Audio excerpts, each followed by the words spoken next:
The ES6 version of JavaScript introduced the class keyword, allowing syntactic sugar over the creation of function objects. But JavaScript doesn't really understand the notion of classes, and it doesn't understand the notion of private variables and methods within classes. The module pattern and the revealing module pattern in JavaScript are ways to create modules that allow you to hide away details, internal variables, or methods from the global namespace. Both of these patterns allow us to shield specific variables and methods from the global scope. Before we discuss the pattern itself, let's talk about what exactly a module is. A module can be thought of as a self contained piece of code that provides some useful, distinct functionality. So, a bunch of utilities that make sense together can be packaged into a module and used as a unit. It's important that a module provide useful functionality that are needed by different parts of your application. That's why you're packaging it as a module. A module that is well designed improves the maintainability of your code base because all of the functionality that belongs together are packaged together into a logical unit. A module has clear dependency. You can set up a dependency graph to show which modules depend on which other modules, and a single module is clearly decoupled from other modules. You should be able to release versions of a particular module independent of other modules in your system. Modules in JavaScript serve a very important additional purpose. They avoid namespace pollution by making variables and functions private within the module. If you don't explicitly use modules in JavaScript, all of the functions that you define and all of your variables are automatically part of the global namespace, which can lead to conflicts and errors which are hard to track down. When you prevent functions and variables from leaking into the global scope, you're preventing accidental collision with another developer's interface. The logical unit that comprises a module should be reusable. In this way, modules allow for reusable functionality for common utilities and methods. Now, you're probably familiar with the fact that JavaScript does not have the concept of access modifiers.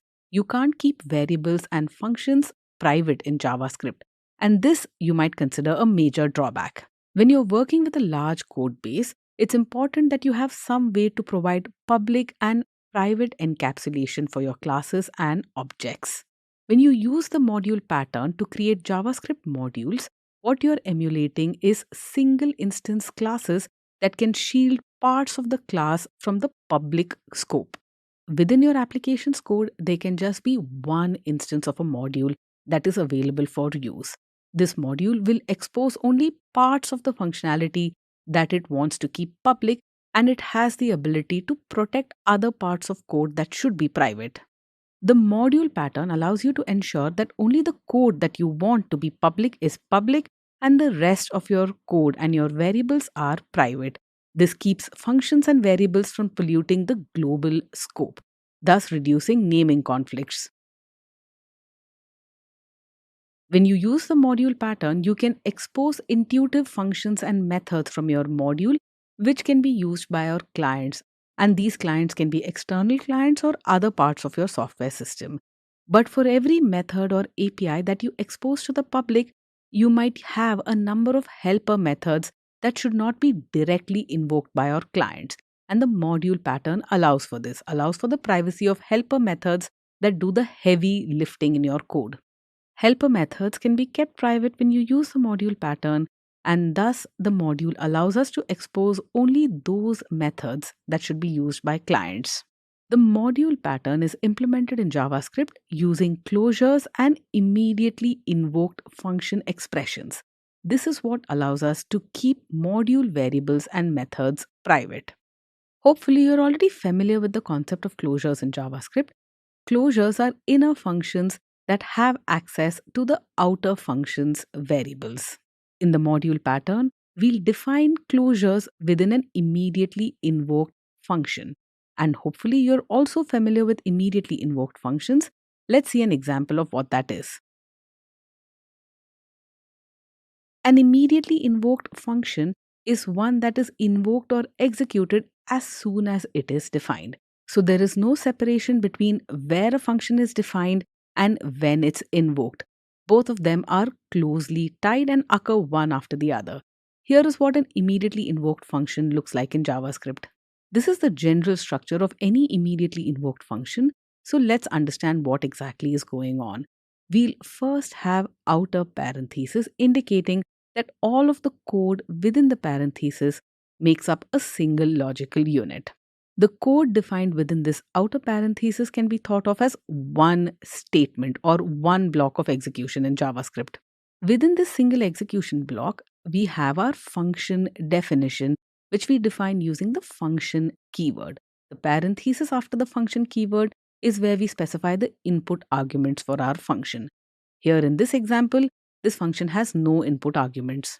The body of any function in JavaScript is specified within curly braces, and that's what this signifies. All of the code within this immediately invoked function will be within these curly brackets highlighted here on screen. The closing curly brace at the bottom completes our function definition, and immediately after that, we have the open close parenthesis. The open close parenthesis is to invoke the function that we have just defined.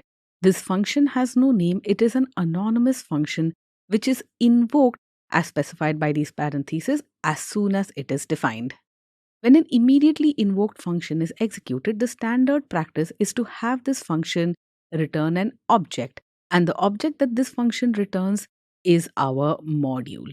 So, all of the code that we write within this immediately invoked function are scoped to be within the function. They are not part of the global namespace, they are hidden from the outside world, and they cannot be invoked or called or accessed unless you explicitly expose them using the object that you return from this immediately invoked function.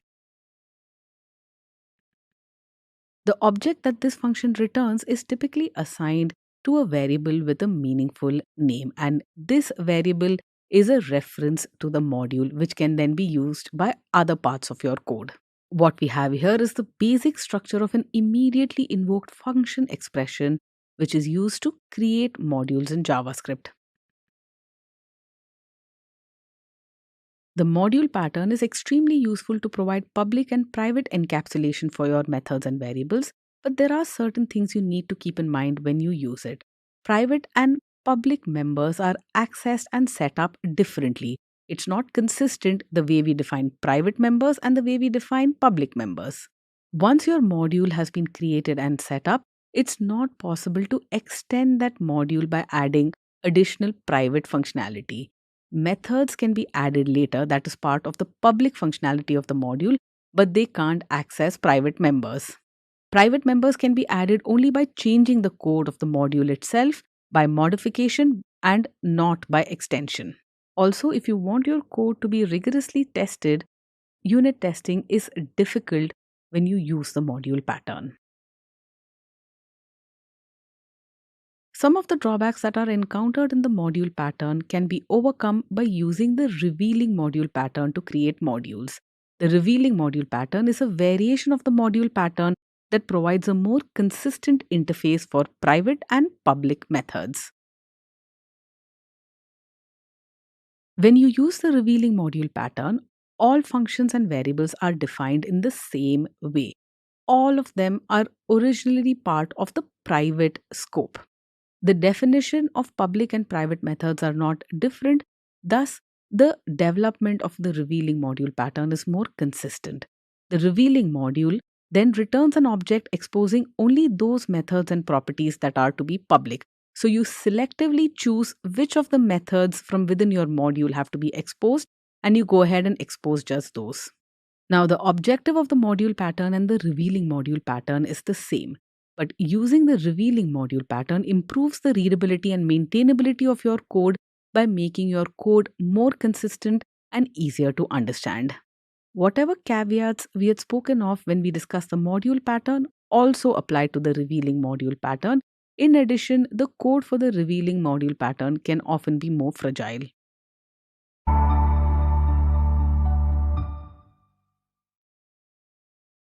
When you're writing code as a part of a large project that's going to be deployed in production, a best practice that you need to follow is to avoid polluting the global namespace with your variables and functions. In JavaScript, by default, the functions and variables that you define within your JS file automatically become a part of the global namespace. But typically, you don't want that to happen. You want to logically group your code into modules. Now, a general description of a module is a reusable unit of code which forms a building block of a larger application. An important concept behind a module is that the functions and utilities that it exposes should not pollute the global namespace, and that's what the module pattern in JavaScript tries to achieve. We'll see how you can set up the module pattern in JavaScript within this file module-pattern.js. Here is the HTML file which references the JS file, and we are within the top level folder called module pattern. Let's switch over to the JS file and get coding. Now, JavaScript for a very long time existed without any way to set up modules, and you had to set up the modules yourself. The ES6 version of JavaScript has the modules concept built in. These modules in JavaScript are actually built behind the scenes using the module pattern. So, in this video and in this demo, we'll study the module pattern rather than worrying about ES6 modules. The module pattern is implemented using an immediately invoked function. Here I'm setting up a new object called the counter module, which will take care of setting up a counter and performing operations on that counter.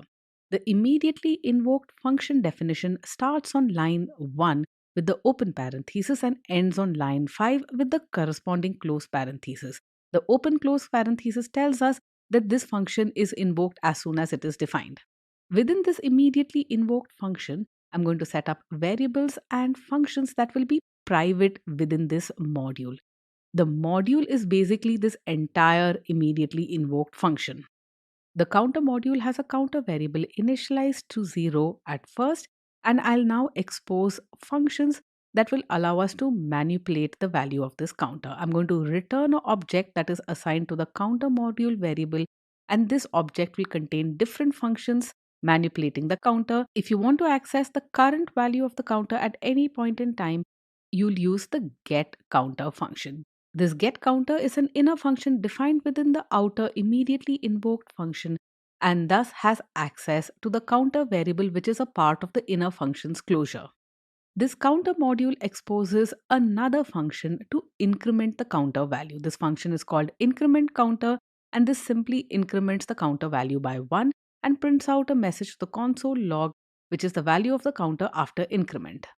The counter module also exposes a decrement counter function, which decrements the value of the counter by 1 and prints out a console log message, the counter value after decrement.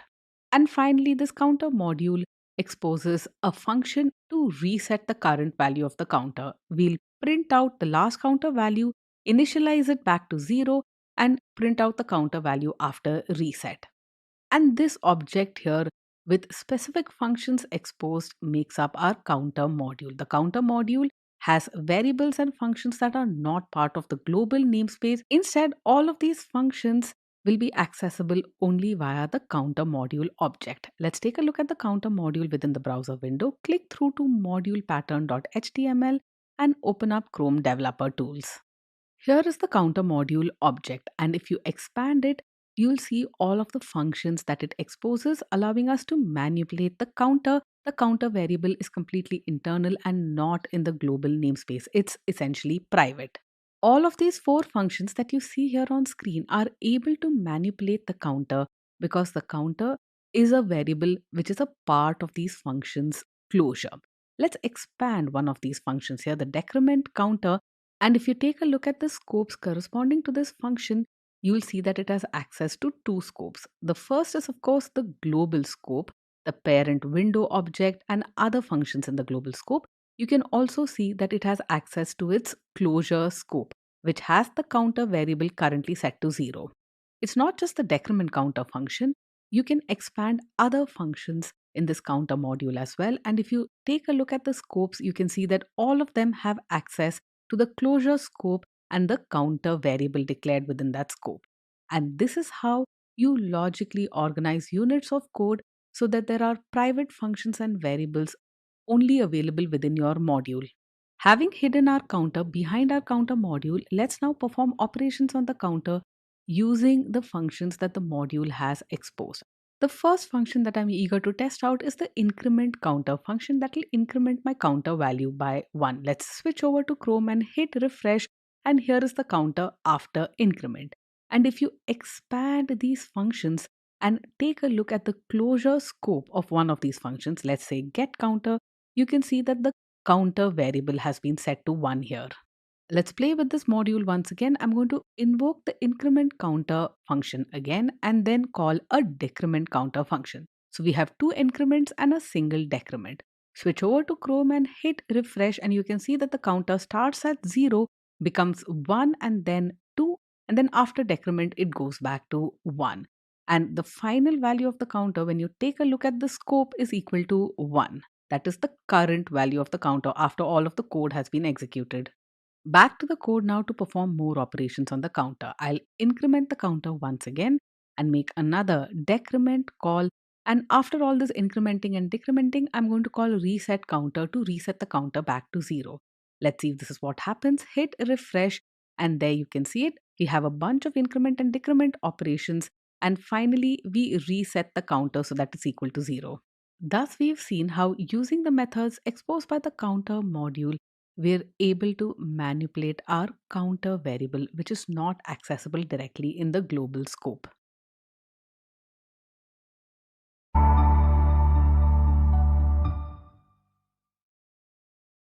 In the previous example of the module pattern, we used the module to hide an instance variable, the counter variable, and we then manipulated that counter variable using functions that we had exposed in our counter module. Now, in this example here, we'll continue working with a counter, but we'll use the module to hide not just variables but also private functions. Let's now set up our new module here called random counter module. Once again, in order to implement the module pattern, we'll use an immediately invoked function, and the return value from this immediately invoked function we'll assign to the variable random counter module. Within this function definition, I have set up a new variable called random counter, which is initially initialized to the value of 0. This random counter variable is a private variable within our function definition. In addition, I'm also going to set up a few private functions that are not exposed outside this module. Here is a private function called getRandomNumber, which returns a random number between 0 and 10. So I use math.random to generate a random number, multiply that by 10, and then use math.floor, so we get a random integer between 0 and 10. Here is another private function called log counter value. The log counter value function takes as an input argument the message that you want logged out to screen, and it will print out the message itself and also the current value of the random counter. So at any point in time, we can see what value our counter has. Both of these are private functions. They are within the outer function, which is an immediately invoked function. The return value from this function here is an object which will contain a number of functions that we can use to manipulate this random counter. Let's go ahead and set up those functions next. All of these functions are utilities on our module, and these functions can access the variables and private functions declared within this module. The getCounter function allows us to access the current value of our counter. We simply return the random counter here. We now have the increment counter function, which increments the counter by some random value. We access the current value of the random counter and then invoke the private function getRandomNumber in order to get a random number by which we increment our counter. And we then invoke the private log counter value function in order to log the current value of the counter after we've performed the increment. Now let's go ahead and implement another function here to decrement the counter value by a random number. So we invoke getRandomNumber, which is a private function within this module, and decrement our current random counter by the random number. We also call the log counter value private function in order to log the value of this counter after we perform the decrement. And finally, we have the reset counter function, which resets our random counter to be equal to 0. Once again, to log the current value of the counter, we invoke the private function log counter value. Thus, private variables and private functions can be accessed from within these functions here in our module, but they cannot be accessed from outside the module. Let's go ahead and log this random counter module object onto our console log and examine it. Back to the browser for our module pattern, hit refresh, and here is the random counter module. Expand this and take a look at all of the utility functions that it has available. This random counter module exposes four functions to manipulate our counter: decrement counter, get counter, increment counter, and reset counter. If you expand one of these, let's say the decrement counter, you can take a look at the scopes that are accessible to this function. The decrement counter has access to the global scope with the window object and all of the other global DOM objects. It also has access to the closure scope, which has the private variable random counter. Right now it's 0. It also has the private functions get random number and log counter value. Back to our code in order to perform a few operations on our counter. I'm going to increment the counter twice using random counter module.increment counter and then decrement the counter. Each time we increment or decrement our counter will either be incremented or decremented by some random value. For every increment or decrement, we generate a new random value. Let's switch over to the Chrome browser and hit refresh, and let's take a look at the counter values. Initially, the counter started at 0. It was incremented by the random number 4, so the counter value became 4. It was incremented again, and the random number happened to be 7, so it became 11, and then it was decremented by 4. Back to our code where I'm going to increment the counter once again, and I'm going to add another decrement call. So I perform these operations at random, either increment or decrement, to see how the counter values can be changed. And now I'm going to go ahead and reset the counter back to 0 after all of these operations. Let's switch over to Chrome and hit refresh, and let's take a look at the results of all of our operations on this counter. You can see the operations that we've performed on the console log. You can see that every increment and decrement is by a random number. This random number is between 0 and 10. And finally, after all of these increment decrement operations, we reset the counter value to 0. After you've reset the counter, you can choose to perform a few more decrement and increment operations if you need a better understanding of how the counter works. But what I'm going to do now is scroll back up to my random counter module and add in a new function that I expose. Just above the reset counter, I'm going to add in a function to randomly increment or decrement my counter. Now, in order to randomly increment or decrement my counter, I'll make use of the functions that I've already defined. Let's take a look at the code within this. I'm going to use get random number, which is a private function to generate a number at random. If the number is divisible by 2, I'll choose to increment my counter. And the way I can invoke the increment counter function is by using the this reference, this.increment counter. If the number generated is not divisible by 2, I'll decrement the counter, and the way I invoke the decrement counter function here is by using this.decrement counter. In the module pattern here, this is actually a drawback. In order to invoke other publicly exposed functions, you have to use the this reference in order to invoke those functions. This is something that we'll fix in the next design pattern, that is the revealing module pattern. In the module pattern, public functions are defined on the object that we return and assign to our module variable, and which is why invoking other public functions involves the use of the this reference. This can be a pain if there are lots of calls between the public functions. Let's go back for now and reset our counter and then randomly increment or decrement the counter value to ensure that this function works as we expect. Go back to the Chrome browser and hit refresh, and you can see that this time our counter was decremented after the final reset, and the final counter value is -5.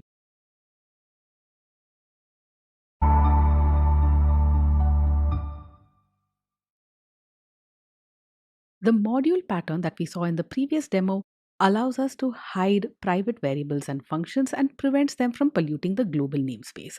Now, the objective of the revealing module pattern is exactly the same. The implementation is a little different.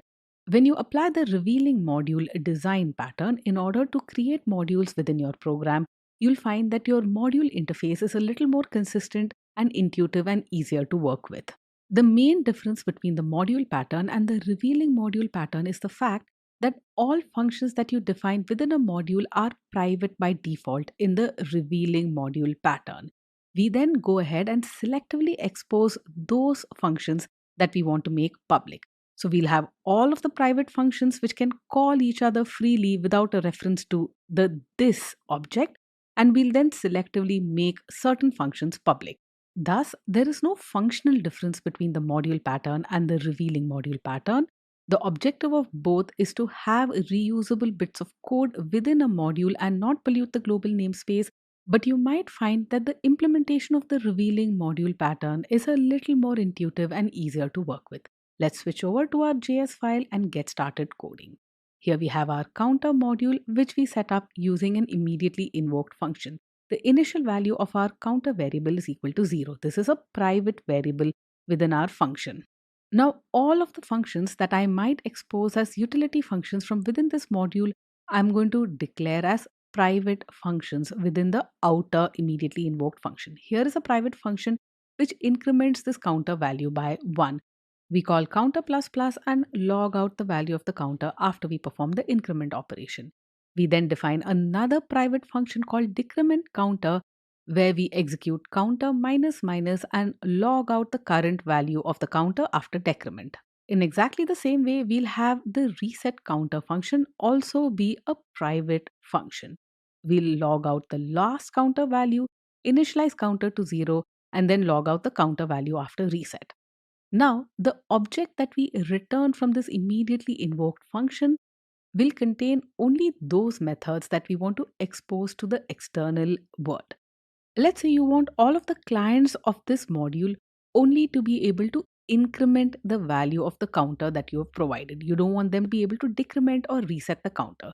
So you'll only expose the increment counter function, and you can also rename the function here if you wish. So I'm going to expose the increment counter function as increment on this module. And herein lies the difference between the module pattern and the revealing module pattern. The revealing module pattern only exposes those functions which it thinks are public. All other functions are private functions. Let's go ahead and log out to our console the counter module and explore this object on our Chrome browser. Switch over to Chrome and click through revealing module pattern.html. Let's expand this counter module object, and you can see that the only function or method that is available here is the increment method. The increment method is what it's called publicly, and it maps to the internal increment counter function. Let's expand this increment counter function and take a look at what scopes are available to this function. You can expand the function scopes, and you can see that we have the global scope that is accessible and also the closure scope that is accessible to this function. Back to our code editor, and let's invoke the one function that is publicly available on this counter module, the increment function. I'm going to go ahead and invoke the increment function twice. And let's take a look at the counter values once it has been incremented. Hit refresh, and you can see the counter after the first increment is equal to 1, and after the second increment is equal to 2. Back to our code editor here, and I now choose to expose yet another function from this module. I want the users of this module to be able to reset the counter value. So I'll expose the reset functionality as a publicly named function reset. So the internal name of the function is reset counter, but we publicly expose it as reset, which is possible in the revealing module pattern. Let's go ahead and invoke reset on our counter module and see the results of this change. We incremented the counter twice. The last counter value was 2, after which we reset the counter to 0. Back to our code, and I'm going to play around with this counter module a little more. I'm going to add a number of increment operations after the reset. So I'm going to go ahead and increment the counter thrice after the last reset. Let's take a look at the results of our actions here. You can see that we increment the counter twice, we reset the counter value to 0, and we increment it thrice so that the last counter value is now 3. Back to our code here, and let's reveal one more method so that it's now publicly available in the counter module. I want users of this module to be able to decrement the counter as well. So the private function is decrement counter.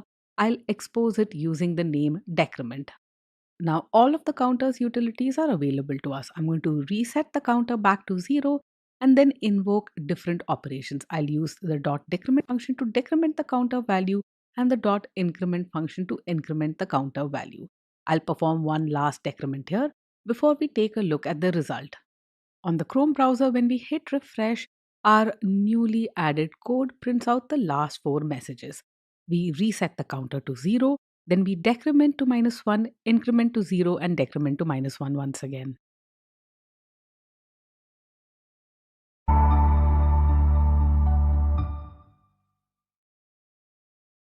In this video, we'll try and improve how our revealing module pattern is implemented using a few best practices that are typically followed when you construct your modules and expose code using the revealing module pattern. So I'm going to select all of the code that I have here on this page and start afresh. I'm going to set up a random counter module. Now I have a random counter module here instead of a counter module just for a little variety.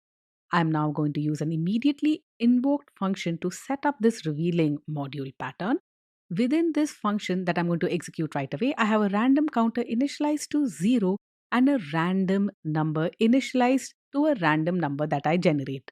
I invoke the private get random number function here. The private get random number function contains code that we've seen before. We generate a number at random between 0 and 10. So I use math.random to generate a number, multiply by 10, and then math.floor so that this number is an integer.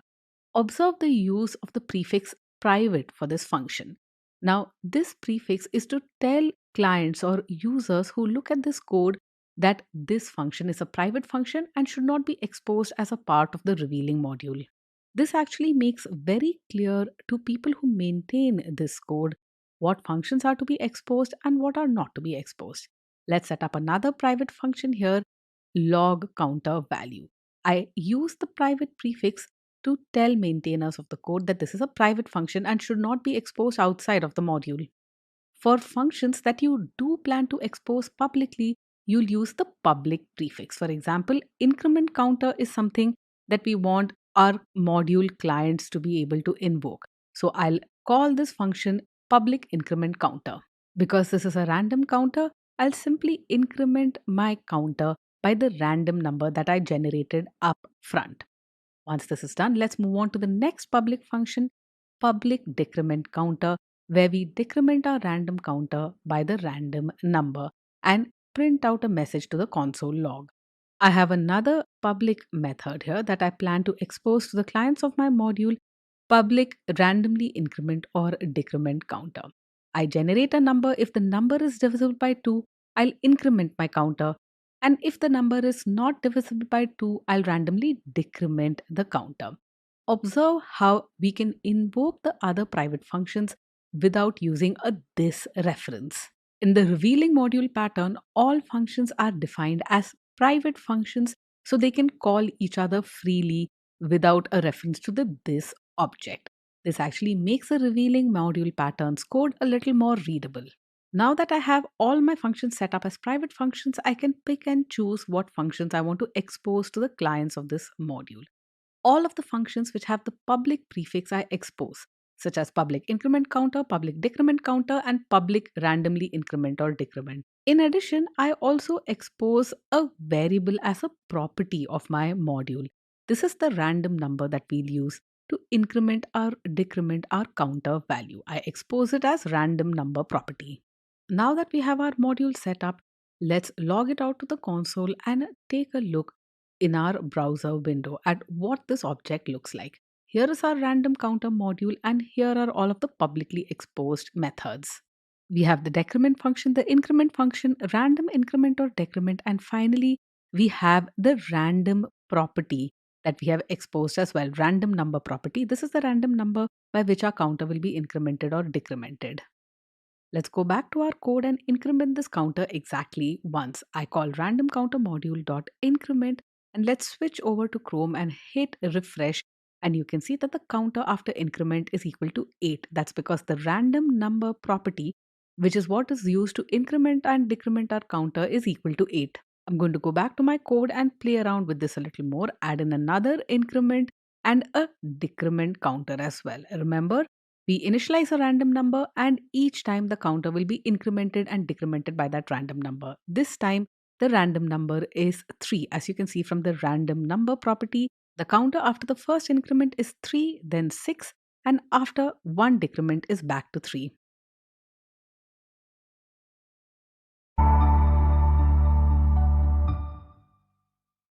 In this video, we'll discuss the facade design pattern. This is a structural design pattern which is used to simplify how complex objects are represented to a user.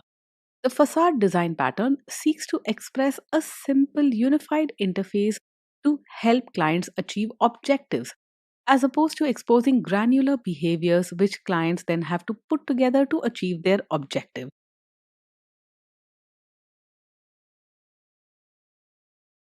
The facade refers to a single class or a single component that represents a complex subsystem. Now, the single component or single class is useful because then clients or users don't have to deal with the complexity of all of the moving parts that are hidden behind the facade. When you're using a fairly complex platform or framework, it's quite possible that you have a complex objective to achieve. Now, this objective can be achieved using many different granular components. The facade serves to provide a unified interface to a set of interfaces in a subsystem. The facade serves as a front to a very large body of code, and it hides the complexity of that code. The facade serves as a higher level interface that makes the subsystem easy to use. There are all of these moving parts. In order to achieve something, you have to know which moving part you need and in the order in which they have to be called. If you use a facade, then all of this is abstracted away from the user. The user has less complexity to deal with. The user then need not know the details, such as method A needs to be called before method B, and method C provides the right setup for method D. All of this is taken care of by the facade. And in this manner, the objective of a facade is to decouple complex granular systems from clients. Clients should have a simple interface, and the interface should be focused on helping clients achieve their objectives. If a client wants to access data from a database, the client should simply be able to say, "Get me this data." How we connect to the database, the order in which the different components are invoked, all of this should be hidden away behind a facade. The facade design pattern is great in order to simplify the interface that you present to your users or your clients. But you need to watch out though. The facade should not become the only access to the system. This will result in the facade becoming an all knowing God level object, and that's not something that we want. If the facade becomes the only gateway to your system, it can get overly complex and hard to maintain. When you're designing your facade, make sure you follow the principles of good design, such as the interface segregation principle. Don't have your single interface do too much. Also, be mindful that you're not creating a God object, an object that is all knowing and all powerful. So, the facade needs to be a simple facilitator and not an all knowing object, a facilitator to make things easy for your users. Let's see a simple visualization for how the facade pattern might work. Now, you have several different operations that your system can perform. There might be multiple different components involved in performing all of these operations. These operations might be exposed as microservices. All of these components make up your system.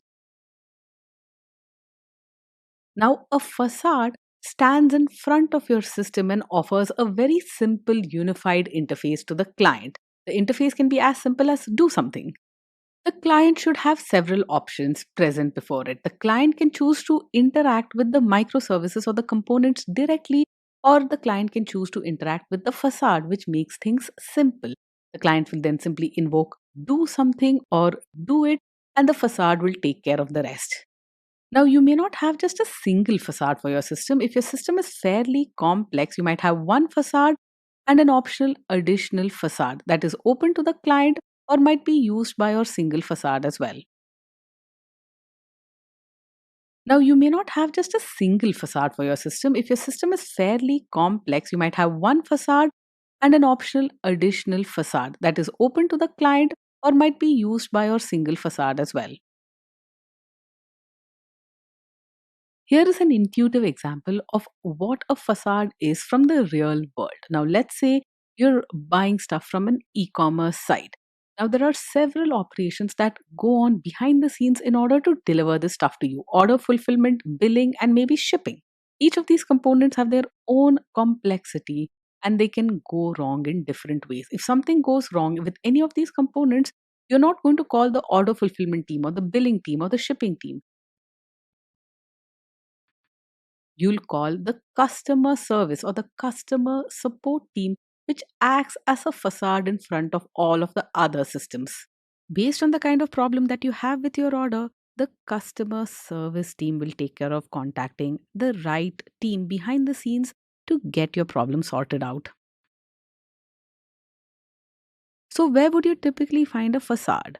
Well, it's often used in the presentation layer of systems that have a complex multi layer architecture. So, you have many layers acting together behind the scenes. The presentation layer is simple, intuitive, and easy for you to use. Clients just deal with the presentation layer directly. Another possible use case for the facade pattern is when you're refactoring your legacy components. So your legacy components still exist, but you might want to have a facade in front of them to provide a consistent, cleaner interface to your clients.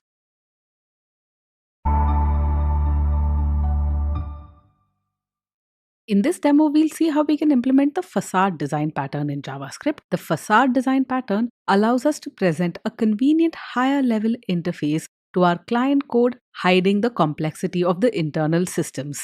The facade pattern, as its name implies, exposes to clients a facade, which is an easy to use interface that hides the true complexity of the underlying code.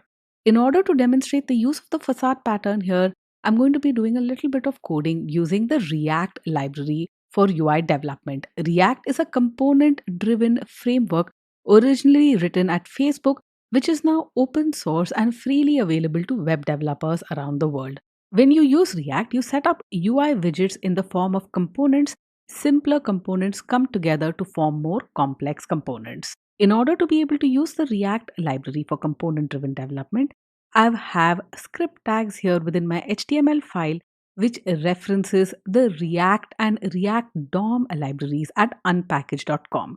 Unpackage.com is just a content delivery network where the JavaScript files for the React library is hosted. In this demo, we are using the development version of React. In addition, the third script tag here references the babel.js library.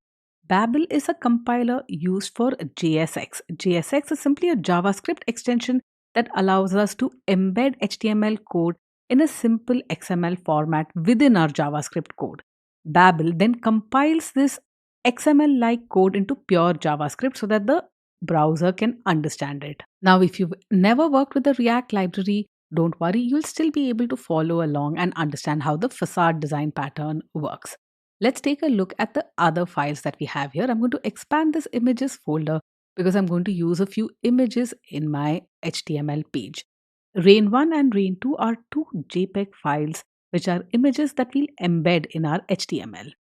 The HTML file for this facade design pattern, since we are going to be using React, is a little more involved. Within the body of my web page, I have four divs.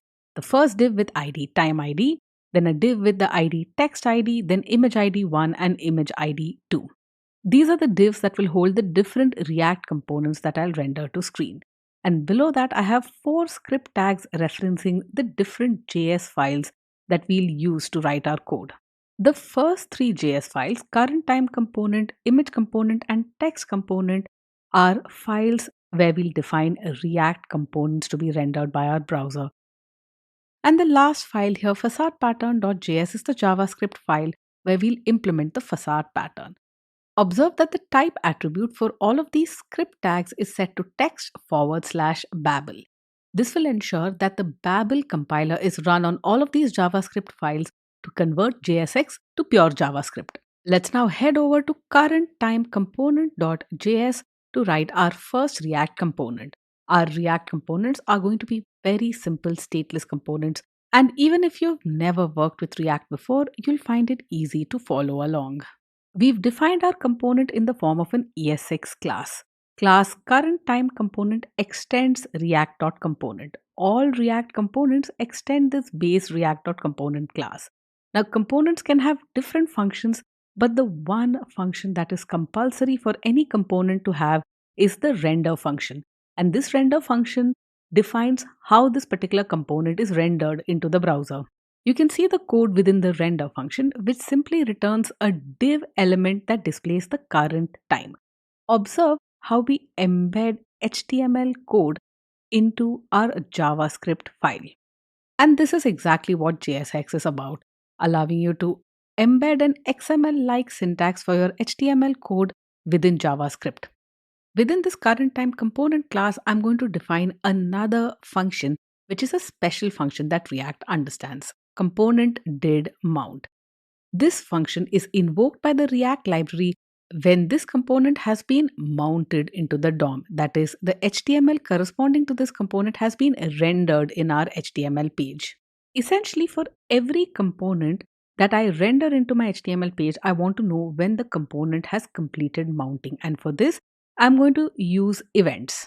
Within component did mount, I use the set timeout function on my browser, and within the set timeout function, I call window.dispatch event and dispatch a custom event to indicate that this component has been mounted. This new custom event has event type equal to mounted, and the detail of this custom event tells us what component has been mounted. This is the current time component. So this custom event will be dispatched on the window object 5 seconds after this current time component has been mounted into the DOM. If elsewhere in my code, I need to know whether the current time component has been mounted into my browser window, all I need to do is to listen for this particular event, the mounted event on the window object. Let's switch over to the facade pattern.js file and render this component in the browser and see what it looks like. Using JSX in React, I can simply reference this component as you see here on screen. I assign it to the current time component variable. I'm also going to initialize a variable here called count, which is set to 1, which will keep track of how many components have been mounted within the browser. I'm now going to set up a function that will implement the facade pattern. Now I'm going to be rendering a number of different components into the browser, and I want to keep track of when the rendering is complete for each component. And to do that, I need to listen for the components being mounted. So I'm going to do this within this one function, add render complete listener. This will add in listeners for the different components that I have to check whether the component has completed rendering. I just have the single component here, the current time component, and this component fires the mounted custom event on the window object. So that's what I need to listen to. I'm going to add an event listener to the window object using window.addEventListener, and I'll listen for the mounted event. And once I receive the mounted event, I'll print out a few log messages onto the console. The window mounted listener, and I'll also print out the name of the component that just finished mounting. That's available in e.detail. Right now, we have just the one component that fires one kind of event on the window object. So really, there is no need for the facade that we have set up. Add render complete listener does not need to be a separate function. But you'll see that this will change soon. Go ahead and invoke this add render complete listener function so that the window listener for the mounted event is added. Now, all I need to do to render this React component to the DOM is to call react DOM.render and pass in the variable that holds this component, the current time component variable. Make sure you save the contents of all of the files here and switch over to your browser and click through to the facade pattern.html file, and here is our current time component rendered to screen. You can see the current time displayed here within your browser. Now it should have fired the event indicating that the component has been successfully rendered. And let's take a look at the console logs, and you'll see that our event handler has also been fired. The first console log message that you see is from the current time component file. Within component did mount, we print out the console log message current time component mounted event fired, and after a timeout of 5 seconds, this event is actually fired. The listener for this event has been added in the facade pattern.js file, where we add an event listener to the window object listening for the mounted custom event. When the mounted event is fired, this event handler is called. And we print out to the console log window mounted listener because it's on the window object, the current count, which is 1, and the component name that fired this event, which is the current time component. I'll now hit refresh and see how this works once again. First, we get the console message which says current time component mounted event fired, and after 5 seconds, the event is actually fired and the event handler is called. It's time for us to head back to the code because our facade is not really a facade. It just listens to a single event from a single component, and that's something we'll fix now. Head over to textComponent.js. The text component is another React component where the text component class extends the base React.component class. Within the render function, all we have is a div with a class applied, and within that div, we have some text content. This is some random text that you see.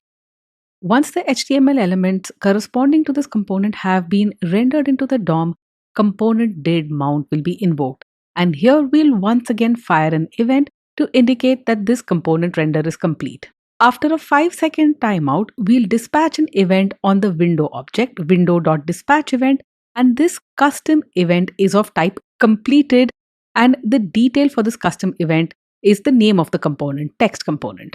Now notice that the custom event type fired here is different from the custom event that current time component fired.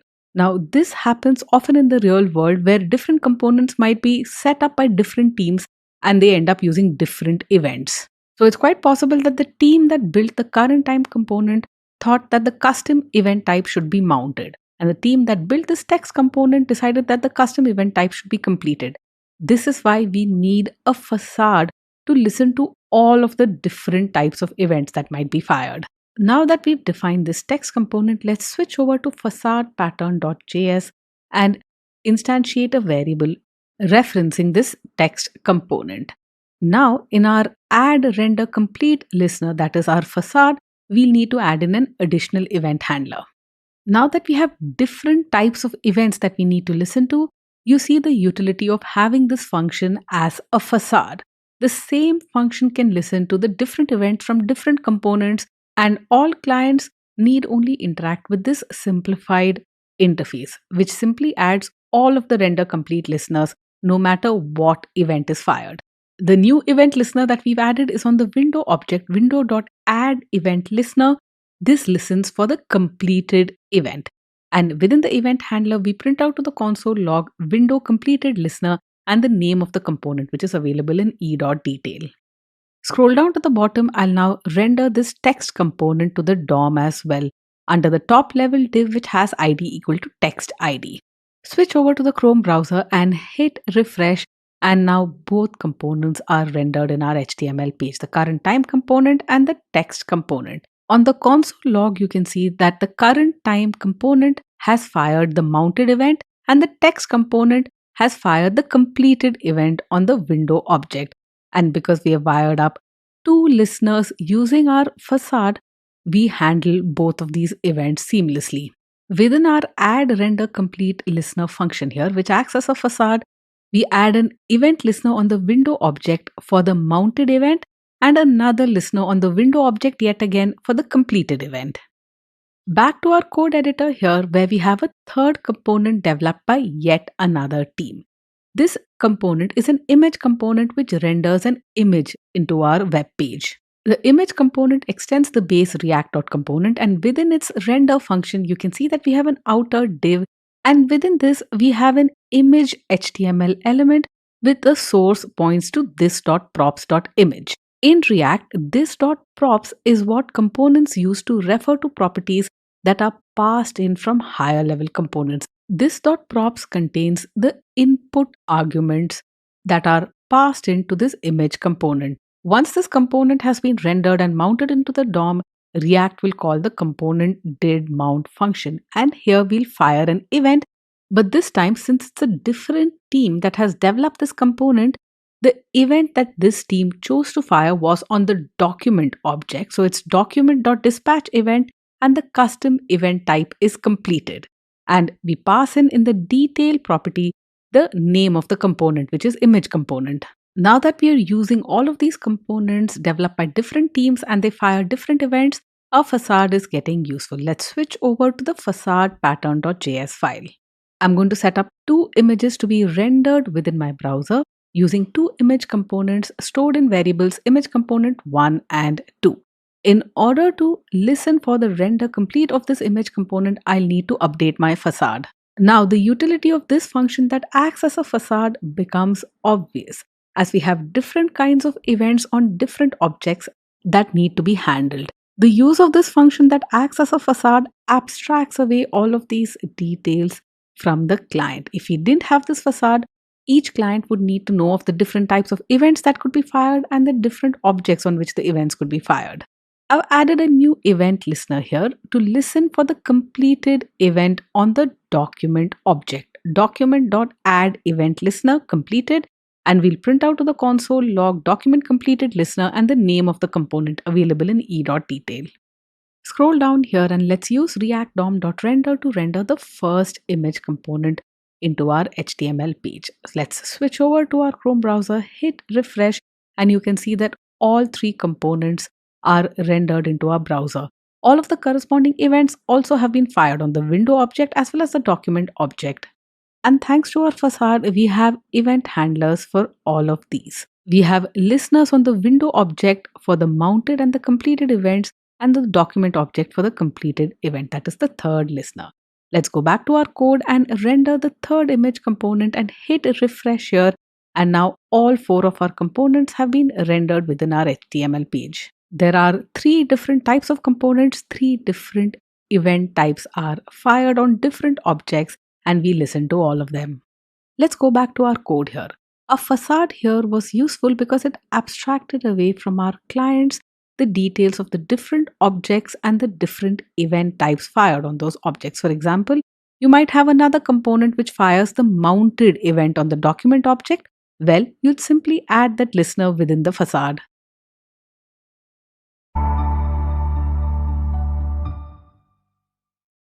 In the previous demo, when we first understood the facade pattern, we set up the function which acted as the facade ourselves. Now in this demo, we'll see how the facade pattern is implemented in a real live framework, and that is the Jquery library that is wildly popular with JavaScript users.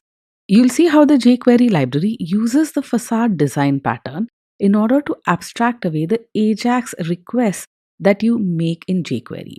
The Ajax request that you make to the server can be arbitrarily complicated. There are many configuration options that you can specify, headers that you need to send. You need to specify the kind of request, whether it's a get, put, or a post. In this example here, we'll see how Jquery provides a facade for the most common Ajax requests. Now, in order to be able to make Ajax requests, we need a fake API server. And the fake API server that we'll use here is the one at this URL, jsonplaceholder.typicode.com. If you're using some kind of client library and you want to test out HTTP requests, this is a great resource. You can see that this is a fake online REST API for testing and prototyping. You can explore this page to see what kind of HTTP requests are supported. If you scroll down to the bottom, you can see which HTTP methods can be used with this fake online API server. You can see that almost all of the HTTP requests that you'd expect are supported here. When you make put or post requests to update resources, the updated resource content is simply reflected back in your HTTP response. The actual resource is not really updated. This particular page supports a number of different resources that you can access. The only one that we'll be working with is the /posts resource, which contains 100 different posts. Since we're working with Jquery, I have the jquery-3.4.1.js file on my local machine in my current working directory. But we'll be writing code in jquery facade pattern.html and jquery facade pattern.js. Let's get started coding and see how we can use the facade pattern to make Ajax requests in Jquery. As is always the case, all of our Jquery code is wrapped within this document ready event handler.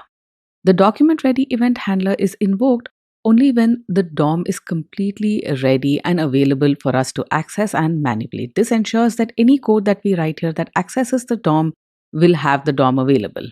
The Ajax request that I make to the server will receive a response from the JSON typecode URL that we saw earlier, and I'm going to display this response in the form of a string using this display helper function. The display helper function takes as an input argument the response that we receive from the server and then adds a new paragraph element to our HTML structure. The text of the paragraph element is a stringified version of the JSON response. We use the .text builder function to fill in the text content of the paragraph and then call json.stringify on the response to stringify or convert to string the JSON response. We then use add class to style this paragraph. We add the box CSS class and then we append this paragraph to the div with ID root. The first Ajax request that we make will not use the facade that jQuery provides. We use the $.ajax function, which takes as an input an object where you explicitly specify the configuration options for your HTTP request. Now, many sensible defaults are accepted by jQuery, but you still need to specify a bunch of details. The type of the request that we make is the GET request, that is the default in any case. GET requests are what you'd use to retrieve data from the server. The URL to which we want to make this request is https json placeholder .typico.com/post/2. So we want to access the post with ID 2 on this site. We also want to perform this Ajax request asynchronously. So we say async equal to true. The function handler that we pass in to the .done method is the display function handler.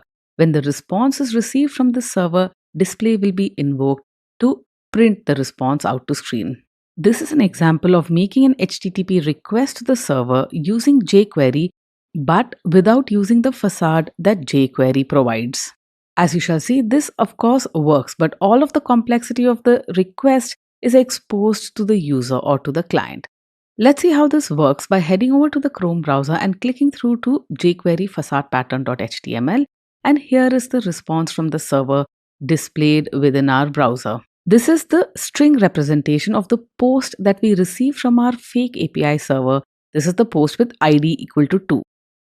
The request was made and the response was received successfully. If you bring up Chrome Developer Tools and expand the HTML structure of the page, you can see that we have the paragraph element with the CSS class box applied, which displays a string representation of the JSON response that we received.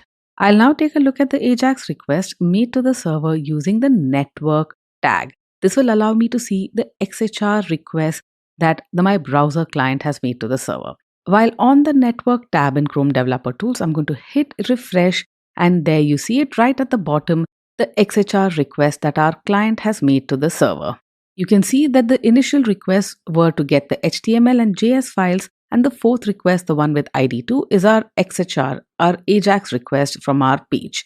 You can actually use this timeline and see what requests occur in what order. We first get jQuery facade pattern.html. Once that has been downloaded, it makes the request for the JavaScript files which contain our code. The first file that is downloaded is the Jquery file version 3.4.1. You can see that it's a rather large file and it takes a while for it to download. You can scroll over and observe the other individual files as well. I'm going to the very end here, and here is our XHR request that we make from within Jquery for the post with ID 2. Let's go back to our code editor, and I'm going to comment out this bit of code that we've already written and make another Ajax request. Once again, I won't be using the facade pattern yet, and you can see that the Ajax request can get arbitrarily complicated.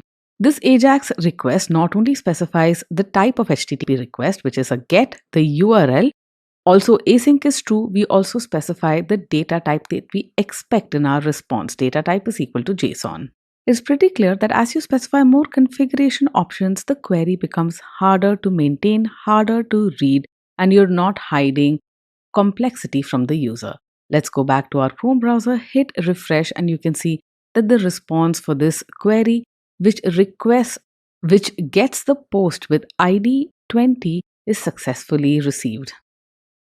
Once again, if you head over to the network tab within Chrome browser tools, you'll be able to see the XHR request that was made from our browser client to the server. That is the one with ID 20. Back to our code here, I'm going to comment out all of the Ajax requests that we've made so far. And this time I'm going to make a new request that's going to be an HTTP post request. This is the new post that I want updated on my server. I've specified the post in a JSON format. User ID is 1234, title is some title, body is some text. I'm going to make the post request without using the facade that jQuery offers. So I use the $.ajax function, specify that the type of HTTP request is a post. The URL is https://json placeholder.typecode.com/post. Async is true, data type is JSON, and the post data I specify in the data field. This is the new underscore post object. And when this request is done and the response is received, I'll invoke the display function. Let's see how we can make this post request. Head over to Chrome and hit refresh, and here is the response from the post request that we just made. The new user with ID 1234 has successfully posted. The new post data that we sent to the fake API server was simply reflected back to us in the response with an ID. The ID that was assigned was 101. If you switch over to the network tab on Chrome Developer Tools, you can see the post request at the very bottom. To the post URL, this is an XHR request.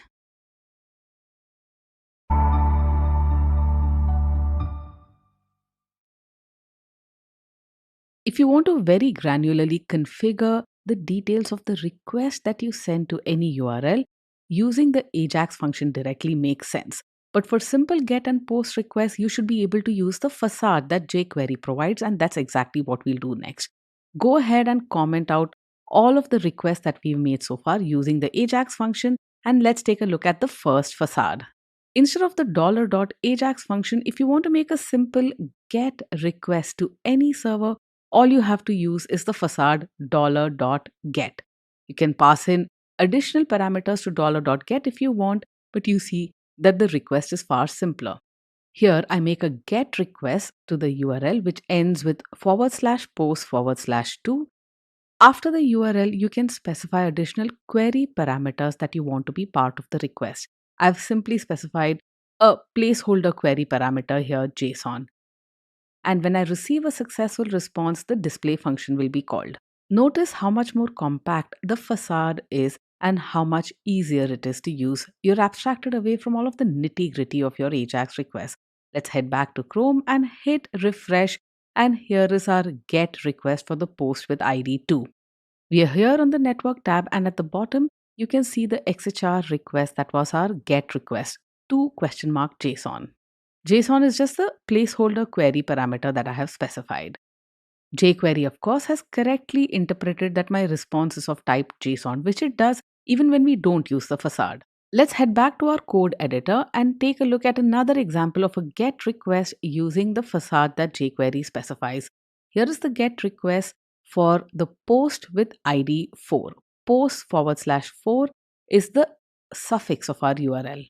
Once the content of our URL has been successfully retrieved, the display function will be called within our script. Let's head over to Chrome and hit refresh and see the second example of a GET request using the facade. And you can see that we successfully received the post with ID 4. And on the right hand side in the network tab, we can see the XHR request, which is the fourth request. Back to our code editor, and let's take a look at another facade that the jQuery library offers us. If you know that the response that you receive will be a JSON object, instead of just the get function, you can use the get JSON function. This is a facade for the GET request where the response is of type JSON. I'm making a GET request to post/8, and when I receive the response, I'll invoke the display function. Verifying that this facade works is straightforward. Head over to Chrome and hit refresh, and here is the response, the post with ID 8. And in the network tab, you can see the XHR request, which is the fourth line in that table. Back to our code once again, and this time we'll use a different facade that jQuery has to offer. This is a facade allowing us to make post HTTP requests, the $.post function. As you can see, the use of the post facade here for post request makes our request very simple. So I make a post request to /post. The data that I want to post is in the new post object. And when I receive a response, I want to invoke the display function. Back to the Chrome browser and hit refresh. And here is our post request successfully completed. The fourth request in our network tab of type XHR is the request that we made using the post facade.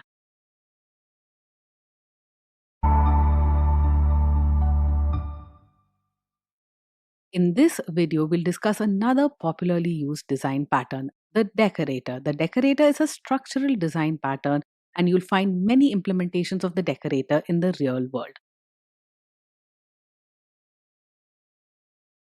The objective of the decorator pattern is to add responsibilities to objects dynamically by decorating an object's behavior. So, an object might have some core behavior, then you add in additional functionality at runtime when your code is executed, not at compile time. The decorator pattern is actually extremely useful for statically typed languages such as Java. It provides the flexibility in these languages for runtime changes. The decorator pattern allows us to set it up such that the behavior of a class is not fully defined at runtime. If you want to add in additional features and functionality, it's possible to do so at runtime in a dynamic manner. When you're allowed runtime changes, you can check for particular conditions in your application's code before you add in additional behavior to your objects. This is not possible during compile time. The decorator pattern allows new implementations that exploit chained relationships with pre existing classes. So, decorators are typically chained one within another, with each layer adding in an additional bit of responsibility. So, when you're looking at your use case or your problem statement, how do you know that you have to use the decorator pattern? This is when you want behavior to be added at runtime. You don't know upfront when you're writing your code what behavior you want from your wrapped objects. Now, typically, when you're adding behavior and expressing relationships, you'll use inheritance. Inheritance does not work here because inheritance is static. Inheritance has to be specified when you're writing your code, not when you're executing your code. Decorators can be used to wrap objects to add responsibility at runtime, and this is where it scores over inheritance.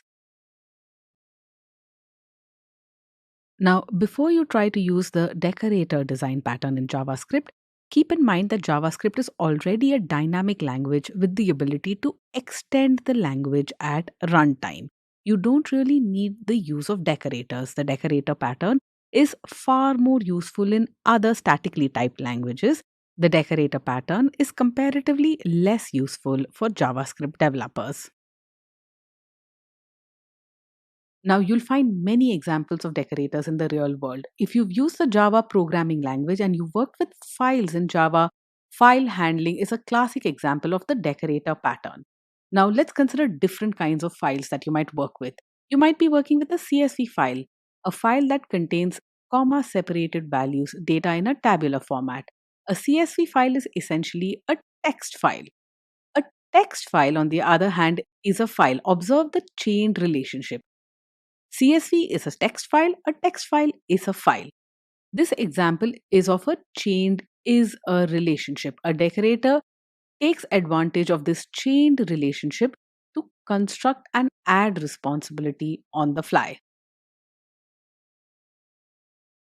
Now, in order to understand how decorators work, I'm going to take an example from Java because that is where the decorator pattern is really obvious. Now, how do you work with input output in Java? Inputs and outputs are represented in the form of streams of data. All inputs and outputs are essentially just streams, no matter what the source of the input, no matter the destination of the output. Imagine all of the different types of inputs that can be used to pass data into your application. Your application can read from files, it can read data from other tools or utilities, it can read data from pipes which form external connections, it may read data from the network using network connections, and there are always keyboard inputs. All of these are possible outputs for data as well, except for keyboards. Instead of keyboards, you'll probably output your data to a display or a monitor. So, how do you represent all of these possible inputs and outputs? Well, all of these inputs and outputs are streams which are just data flows. That is, flow of data, and this data can be of any type. Input streams originate from inputs, output streams flow to outputs. The developers of the Java programming language realize the difficulties in working with all of these different kinds of inputs and outputs. So, Java provides objects to encapsulate inputs, outputs, and streams. The problem here is there are so many different types of inputs and outputs. How does Java ensure that all of these objects know how to work with each other? Let's consider a single input or output, that is, files. Now, files can be binary files or text files or CSV files. There is a chain relationship. All of these are file streams. Now, in addition, files may be zipped or unzipped. Your data stream, whether it's an input stream or an output stream, needs to know how to work with both of these kinds of files, zipped or unzipped. For all of these different types of files, there may be an additional wrinkle. Your data may or may not be encrypted, and your file streams need to be able to handle this as well. And this is exactly why Java uses the decorator pattern to add responsibility or to add the ability to work with different stream types at runtime. All input streams derive from a common abstract class called the input stream class. In order to understand the decorator pattern, we are only focused on inputs at this point in time. Now, we've spoken of the fact that there are different kinds of inputs. There'll be a stream for files, there'll be a stream for network connections, for pipes, for keyboard inputs, and so on. Now, there will be a few standard operations that are shared by all streams. You should be able to read from streams using the read method. You should be able to close a stream once all of the operations are complete, and you should be able to reset a stream so that you can go back to the beginning and start reading again. Now, remember our problem statement. There are so many different kinds of inputs, and within each input type, there can be different variations as well. Such as if you have a file data as input, the files can be encrypted or not, they can be different kinds of files, they can be zipped or not. And this is where the decorator pattern helps. For each type of input stream, there is a separate class which derives from the base input stream class. And each class is a decorator that can be used to decorate other streams. You need to note here that all of these decorators implement the same interface, the input stream interface. Each one of these decorator objects can be constructed as an object of type input stream. So, how does the decorator pattern and this input stream interface allow us to work with different kinds of streams? Input stream objects can be chained to get yet more input stream objects. So, you'll have the basic input stream at the very core, which will be wrapped around by another decorator, adding additional functionality using chaining. The decorator pattern basically involves chaining of objects, all of which descend from the same interface or the same abstract base class. So you'll work with each object in the same way, and the chaining doesn't really affect the client that's using these objects. Chaining is used to get more objects of the same base class, which is the hallmark of the decorator pattern. These additional objects add additional responsibilities, such as the ability to work with gzipped files, work with encrypted files without changing the interface that is exposed to clients. So, when would you choose to use the decorator pattern? When you have lots of objects, each with a specific behavior that is independent of other objects in your system. Each component in your decorator chain can be constructed from an object which has a common interface which serves as a base class. Decorator objects are chained together using composition. Decorators are put one within another, and a single decorator should not know of other decorators in the chain. It's important that you use all decorators in exactly the same way, that all decorators have the same interface or derive from the same base class. Let's say you're dealing with a file and you have a file input stream object. Now, if you want to buffer the contents of this file as you read the file in, you'll decorate the file input stream using a buffered input stream.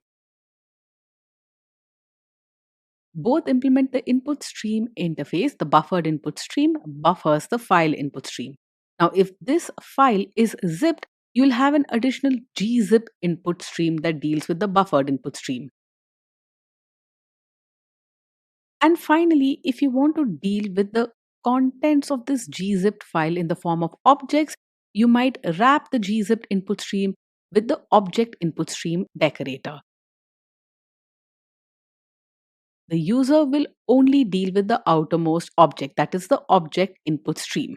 Observe that how at runtime we can specify that files should be buffered, then if they are zipped, we should be able to deal with that, and finally have a final object representation of file contents. This is the power of the decorator pattern.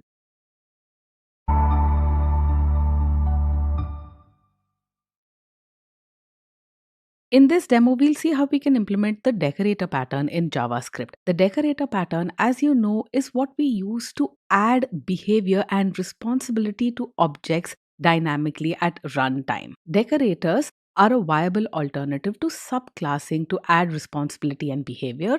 When you use the inheritance hierarchy and subclasses, you're adding responsibility and behavior statically. With decorators, you'll do so at runtime.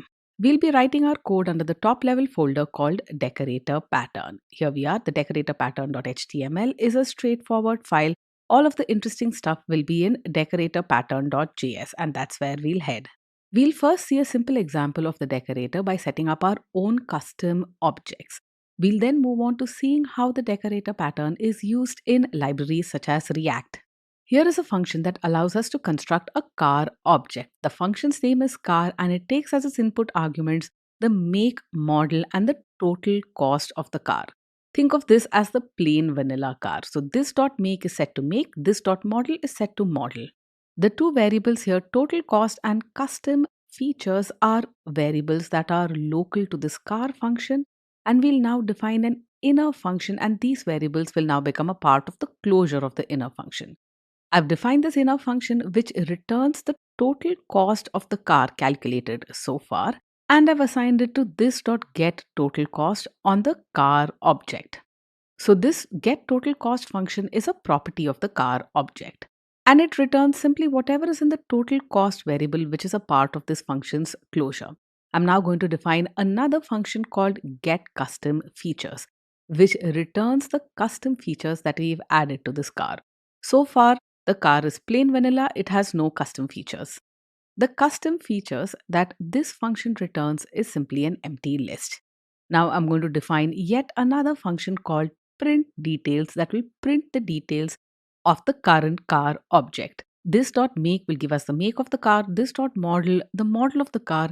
This dot get custom features is invoked here, which will give us the custom features associated with this car, and this dot get total cost will give us the current total cost of the car. Note that the print details function invokes the functions to get custom features and get total cost. It does not access the variables directly, and there is a reason for that.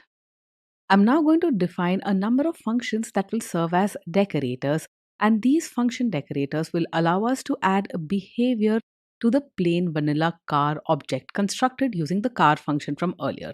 The first function here allows us to customize the color of our car.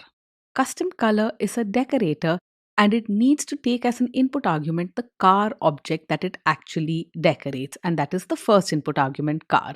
The second input argument color is the color that you want to apply to this car, and the third input argument cost is the cost of coloring that car with this particular color.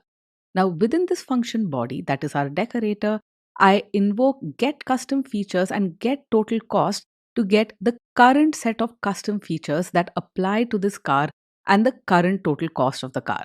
In addition to the existing custom features on this car, I want to go ahead and color this car with a custom color. So I'm going to invoke custom features.push and specify the color that I want for this car. And now that I've colored this car with a custom color, my get custom features function now needs to return this updated custom features list. And here is where the decoration comes in. I redefine, that is, decorate the get custom features function on the car object to return the new value of custom features with the color added in. In addition to having this new color feature, this decorator also needs to decorate the get total cost function. The total cost of the car will now change now that it has a customized color. So car.get total cost is now redefined to include the original cost of the car so far plus the cost of coloring the car. The custom color decorator here decorates the car with the color feature and adds in the cost of painting the car with this particular color as well. Whatever the current cost so far, the cost of painting the car is added in. And finally, this decorated car object is what this decorator returns. The fact that this custom color decorator returns the decorated car object will allow us to chain decorators together, as you shall see in just a bit. The next decorator function that we define here is the decorator that adds in alloy wheels to our car. So this takes as an input argument the car object that needs to be decorated. And as we did before with the earlier decorator, we access the current list of custom features by invoking car.getCustomFeatures, and we get the current total cost of this car by invoking car.getTotalCost. It's important that we invoke these functions because if previous decorators have increased the total cost of the car or added in new custom features, we'll get the updated list when we invoke these functions. Once we have the current updated list of custom features, we can go ahead and add in the alloyed wheels for this car. Custom features.push alloy wheels. In order to ensure that this new list of custom features is what is returned next time get custom features is called, we'll redefine this function to return this updated list.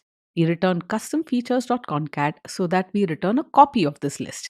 When you add in alloyed wheels to your car, you'll incur an additional cost. So the get total cost function will also need to be redefined to add in the cost of alloyed wheels. So we have the current total cost. In the total cost variable, we'll add $400 and return the new total cost of the car. Alloyed wheels cost $400. Once we've used this alloy wheels decorator to decorate our car object with alloyed wheels and also adjusted the cost accordingly, we can return this decorated car object. This is important because returning the car object is what allows us to chain decorators. Let's move on to the next decorator, which we'll set up in the same manner as we did before. This is the decorator that adds in leather seats to our car. The input argument to this decorator is the car object that will be decorated.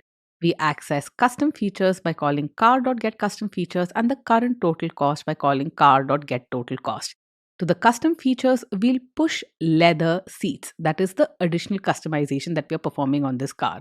We'll then redefine the getCustomFeatures method to return this updated list of features and redefine the getTotalCost method to add in $350 to the current cost of the car. Leather seats cost $350. And finally, we return the car object. We can now move on to the last decorator function that we'll have for our car object, which adds in a music system to the car. The input argument is the car object that will be decorated. We access the current custom features and the current total cost of this car. Whatever the current list of custom features, we'll add to it the music system. This is what our decorator does, adds in additional behavior at runtime. We'll redefine get custom features to return our updated list. In fact, a copy of our updated list. We'll also redefine the get total cost function to add in the additional cost of the music system. The music system costs $150, which we'll add to the current total cost. And finally, we'll return the car object so that our decorator functions can be chained.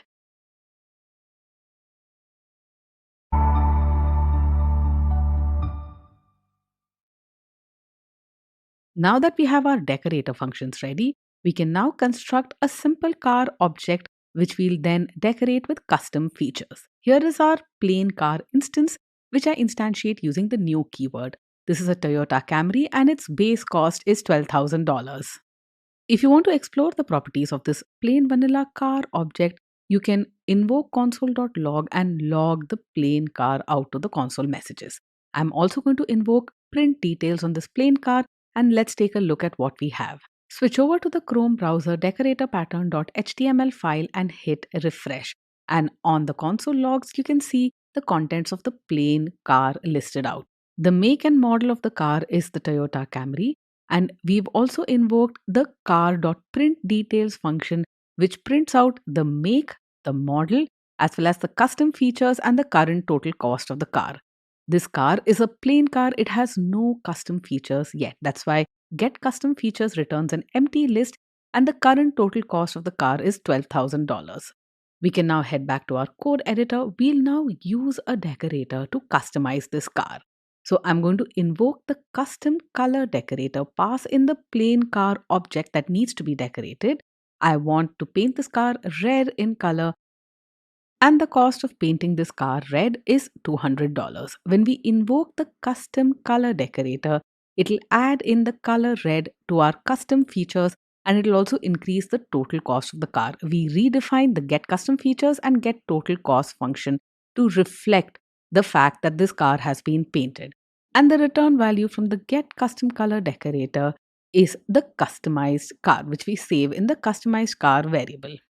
Let's log the details of this customized car to the console logs, and let's switch over to Chrome and take a look at this customized car. Now, even though we can view this customized car object when we refresh the page, observe that we can't really see the updated cost and the current set of custom features because they are functions that we need to invoke. The best way to view these details is to invoke customized car.print details that will print out the custom features and the current total cost of the car. Hit refresh and let's take a look at what this customized car costs. The print details function on the car object invokes get custom features, which we've now redefined to include the fact that this car is now red in color, and we've added in an additional $200 to paint this car red. The total cost of the car is now $12,200. The plain car costs just $12,000. Let's go ahead and decorate this car further. I'm going to invoke the alloy wheels decorator, pass in the previously customized car, which is now red in color, and then store the resulting decorated car in the customized car variable once again. I'll now invoke the print details function on this car, which now has been decorated using two decorators. The first is where we customize the car by adding in a custom color, and then we added in alloyed wheels. I'll now head over to Chrome and take a look at this customized car that has been further decorated. We have the plain vanilla Toyota Camry, we added in a custom color, and now we've added in alloy wheels as well. You can see that the last list of custom features here, which I've expanded, includes the color red as well as alloy wheels. The total cost of the car as printed out to screen is $12,600, $200 for the custom color, $400 for the alloyed wheels. Back to our code editors, and once again I'll use an additional decorators on this already customized car to add in leather seats for this car. So I invoke the leather seats decorator function, pass in the customized car, and get the decorated car which now has leather seats. I'll print out the car object to the console and also invoke customized car.print details. Back to Chrome, and let's take a look at our customized car, which now includes leather seats. When you hit refresh, if you take a look at the print details result here at the very bottom of your screen, you can see that our car now has the red color, alloy wheels, as well as leather seats. With all of the customizations that we've applied to this car, the cost of the car has shot up accordingly. The total cost is now $12,950, an additional $350 for leather seats.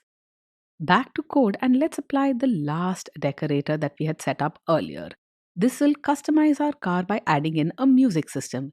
We pass in our already customized car as an input argument and get a decorated car with the addition of a music system.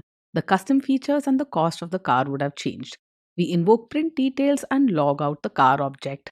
Back to Chrome and hit refresh, and there we have it. Our custom car, which is red in color, has alloy wheels, leather seats, and now has a music system as well.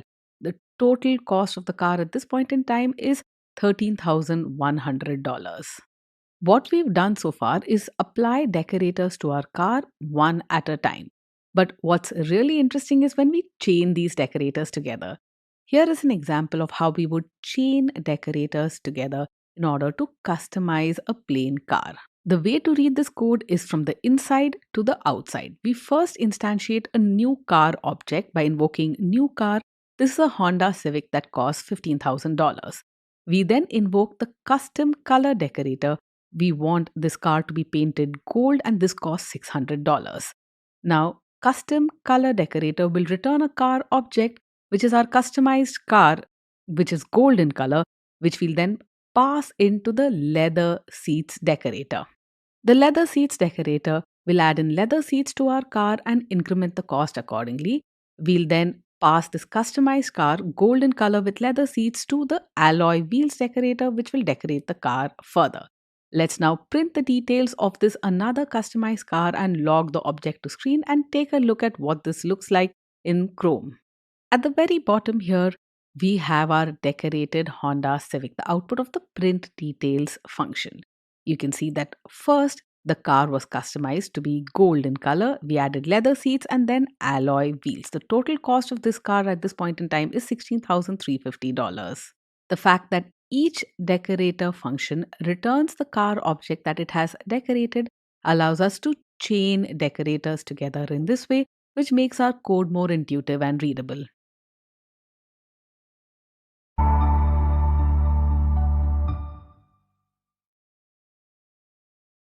In this demo, we'll solidify our understanding of the decorator design pattern by seeing how the React library applies the decorator pattern in component composition.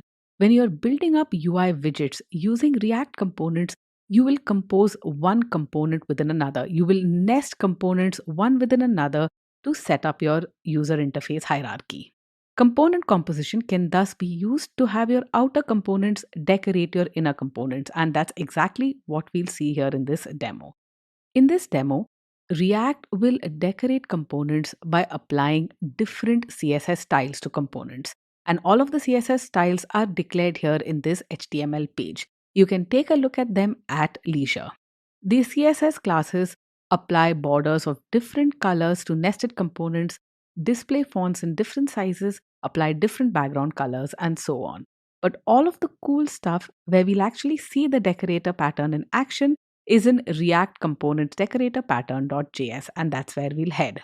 The first decorator component that I defined here is one that decorates its inner components with a custom border. This is the class custom border, which extends the base React component class.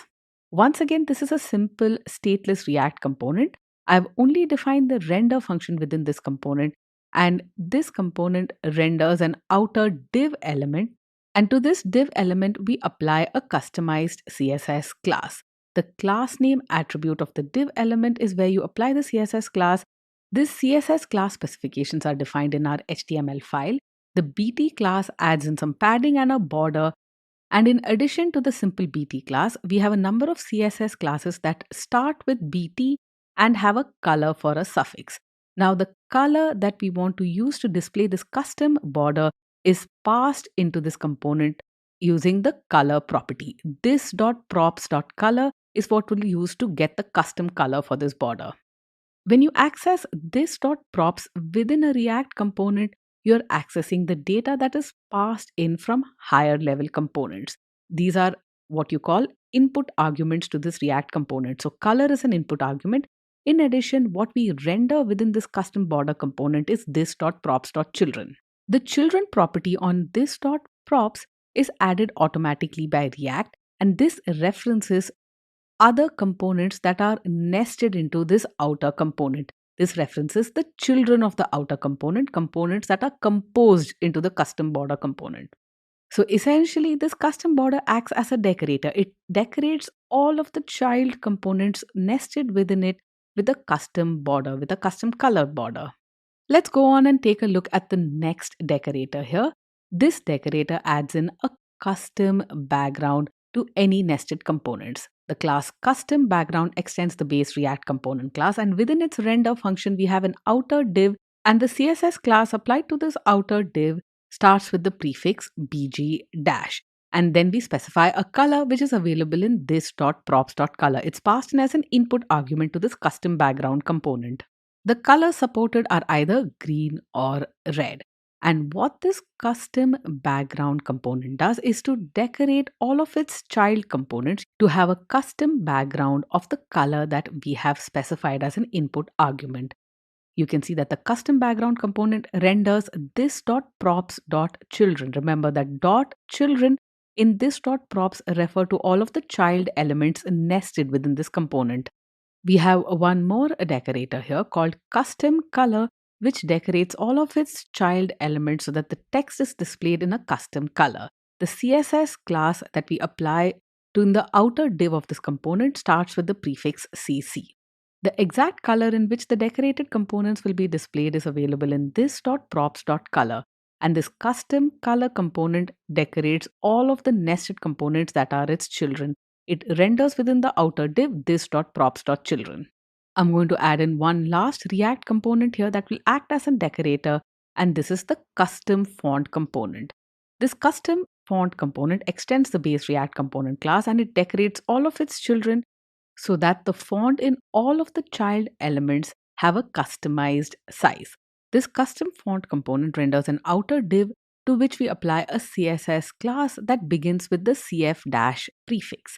And then the size in which we want to display our inner components, we access using this.props.size. Size is an input argument that we'll pass in to customize this component. And this component renders this.props.children after having decorated them so that their fonts have a certain size. And finally, I'm going to set up yet another component, and this will be the component that will be decorated by the other React components that we've defined so far.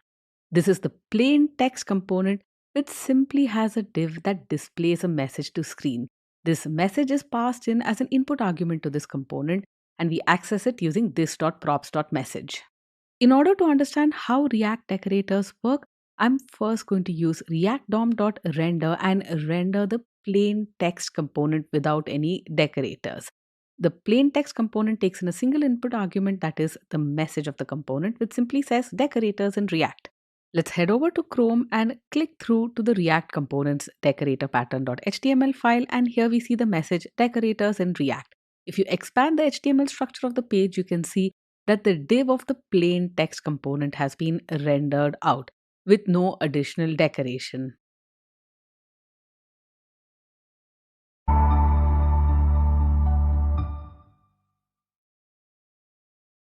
Back to our code here, and this time I'm going to use decorators to decorate this plain text component. So comment out the existing code and let's call React DOM.render once again, but this time I want my plain text component to be decorated using a custom border where the color of this custom border is red.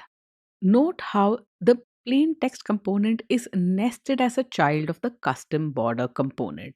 So when we access this.props.children from the custom border component, what we refer to is the plain text component, which is a child of the custom border component. The custom border component is a pure decorator here, which decorates the plain text message to have a red border. I'll now head over to Chrome and hit refresh, and there you can see our plain text message decorators in React, but it now has a bright red border around it. And if you expand the HTML structure of this page, you can see the div with the class bt-red applied, which comes from our custom border component. And that is used to decorate our plain text component. You can see that the CSS class applied by the custom border component is the bt class and the bt-red class. Back to our code where we'll comment out the previous calls to React DOM.render, and we'll now call React DOM.render to apply a custom background decorator to our plain text component. The custom background color that we've chosen for our decorator is the color green, and the plain text component is nested within the custom background. It's a child of the custom background component. Let's go ahead and hit refresh on Chrome, and there you see it. Our decorators in React plain text component now has a light green background. If the background is kind of hard to see, you can always expand the HTML structure of this page, and you can see that the custom background applies the CSS class bg-green to decorate our plain text component, which has the text decorators in React. Back to our code, and this time we'll really harness the power of React decorators. React decorators need not act on a single component, you can chain multiple decorators together. Here we have the plain text component at the very center, which is decorated using the custom background, which is further decorated using the custom border. The custom background is green and the custom border is red in color. This kind of nesting of decorators works seamlessly in React, which is why React decorators are so powerful. Let's hit refresh here, and here is our plain text message with a green background and a red border. In order to see how React uses composition to decorate nested components, you can expand the HTML structure of the page. We have the div which holds decorators in React. It's composed within an outer div which has the class bg-green applied, which is in turn composed within an outer div which has the class bt and bt-red applied. Back to the code here where I comment out all of the existing React DOM.render commands that I have so far, and I'm going to paste in some additional code. Here I use React DOM.render to add multiple decorators to the plain text component. We have the plain text in the middle, which is then customized using a custom background of color green, which is further customized using a custom border of color red, and then we have the text display using a custom color component. The custom color for the text is red as well. Thus, we've used composition in React to customize our plain text component, to decorate the plain text component. Let's switch over to Chrome and hit refresh and take a look at our decorated plain text message. You can see the change here is that our text color is also in red, and how the React components nested within one another act as decorators become very obvious once you expand the HTML structure. We have our plain text component which says decorators in React, that is decorated using the custom background component that applies the class bg-green, which is further decorated using the custom border component which applies the class bt-red, which is then further decorated using the custom color component which applies the class cc-red. Back to our code here, and let's comment out all of the React DOM.render functions that we've written so far and write a new one. This time we'll have the plain text component decorated by the custom font component, which is further decorated by the custom background component, then the custom border component, and then finally the custom color component. This component hierarchy includes all of the component decorators that we've set up so far. And let's see what the effect is by switching over to Chrome and hitting refresh. And there is our plain text decorators in React now in a larger size. Go ahead and expand the HTML structure of this page, and you'll see how our decorators are nested one within another. We have the plain text component, and outside that we have the custom font component that applies the CSS class cf-small. If you want to change the font size in which your text is displayed, simply pass in a different size to your custom font component. Here I've set size is equal to medium, which means the text should now be a little larger than before. Let's switch over to Chrome and hit refresh and see if this is the case. Yes, indeed it is. Expand the HTML structure of the page and you can see that the CSS class applied by the custom font component is cf-medium. Let's perform one last tweak before we end this demo. I'm going to change the size of the custom font so that my text message is now in the size large. Switch over to Chrome and hit refresh. And here is our decorators in React message now in a very large font. The CSS class applied by the custom font decorator is cf-large.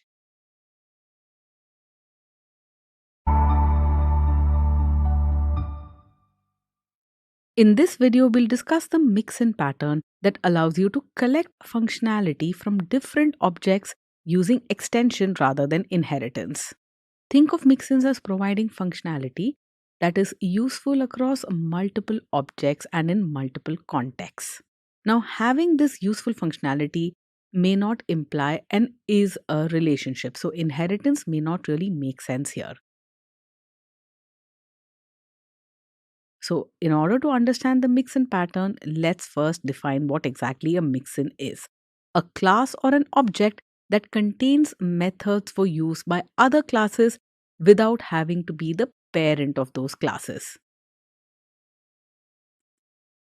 Since JavaScript is a classless programming language, in JavaScript, we shall consider only mixin objects, an object that contains methods that are useful for other components or other objects, and a mixin is able to provide this functionality to other objects without using inheritance, without having to be a parent class or a superclass that implies an is a relationship.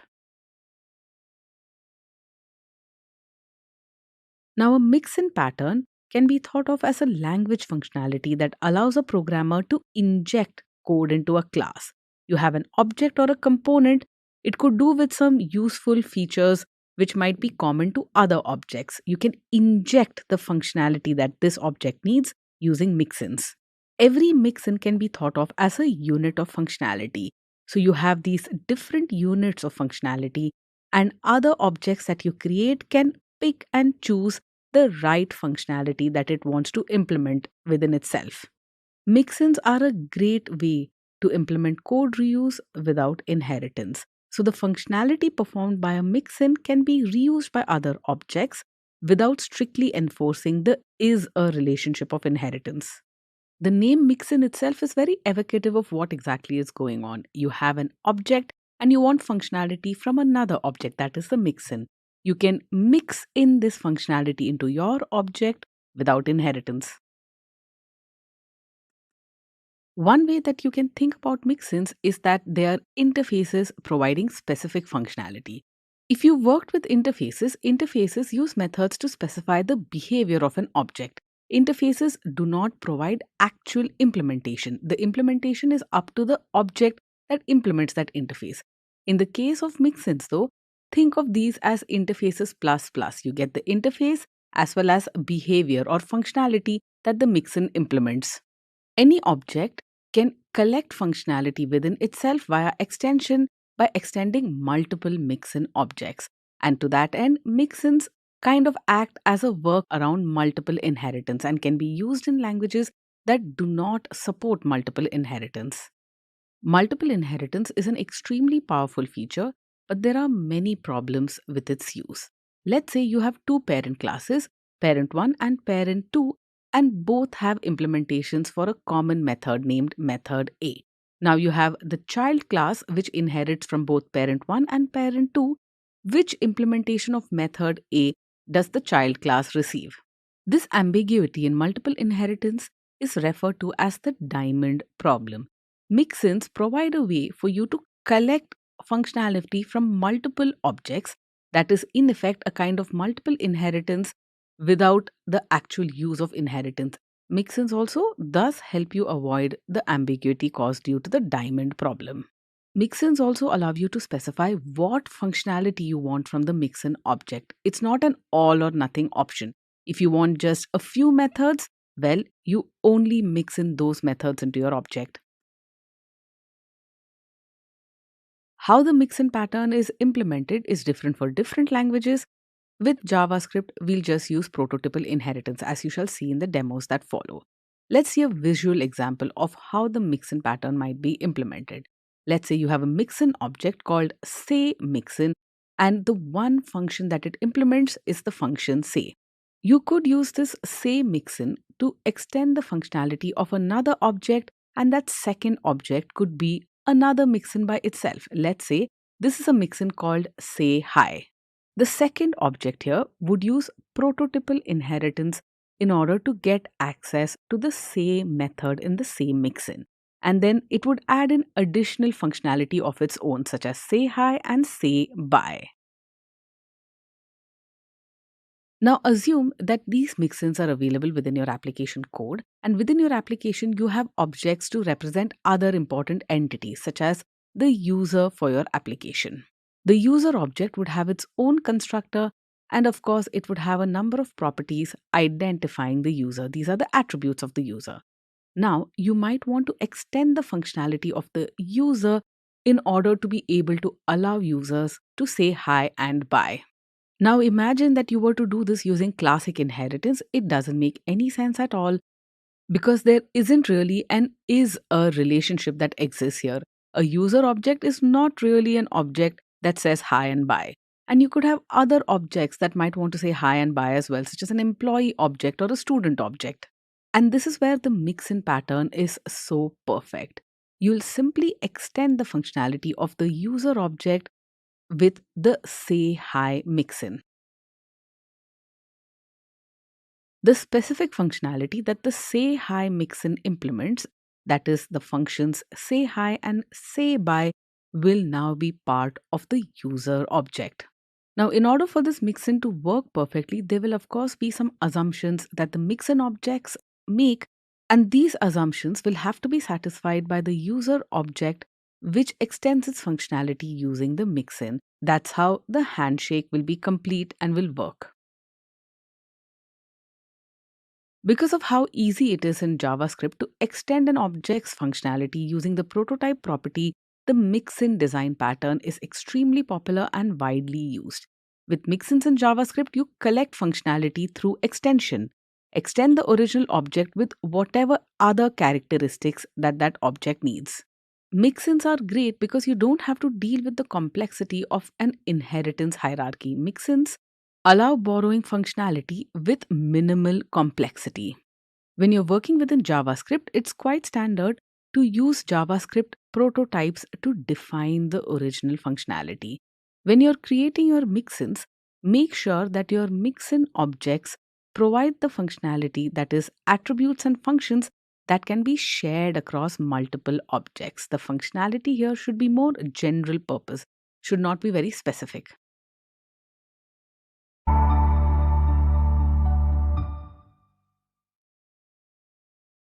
In this demo, we'll see how we can implement the mix-in design pattern in JavaScript. When you work with objects in any programming language, whether it's an object-oriented programming language such as Java or a functional programming language such as JavaScript, objects collect functionality through different means. In Java, the common practice is to use the inheritance hierarchy, that is subclassing, to extend the functionality of the base class and have multiple derived classes which share some common functionality but have their own features and their own responsibilities. The mix and design pattern that is very commonly seen in JavaScript allows objects to collect functionality via extension rather than inheritance. With JavaScript mixins, you can have a number of objects that can be thought of as base objects that provide certain bits of useful functionality, and other objects can then use prototypal inheritance in order to extend the functionality provided by base objects. In order to see how JavaScript allows us to collect functionality via extension, we'll use the underscore.js library. Underscore.js is a JavaScript library that provides a number of utility functions for common programming tasks.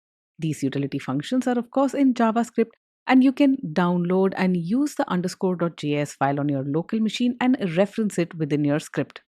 I'm going to head over to underscore.js.org in order to download and use the latest version of underscore.js available.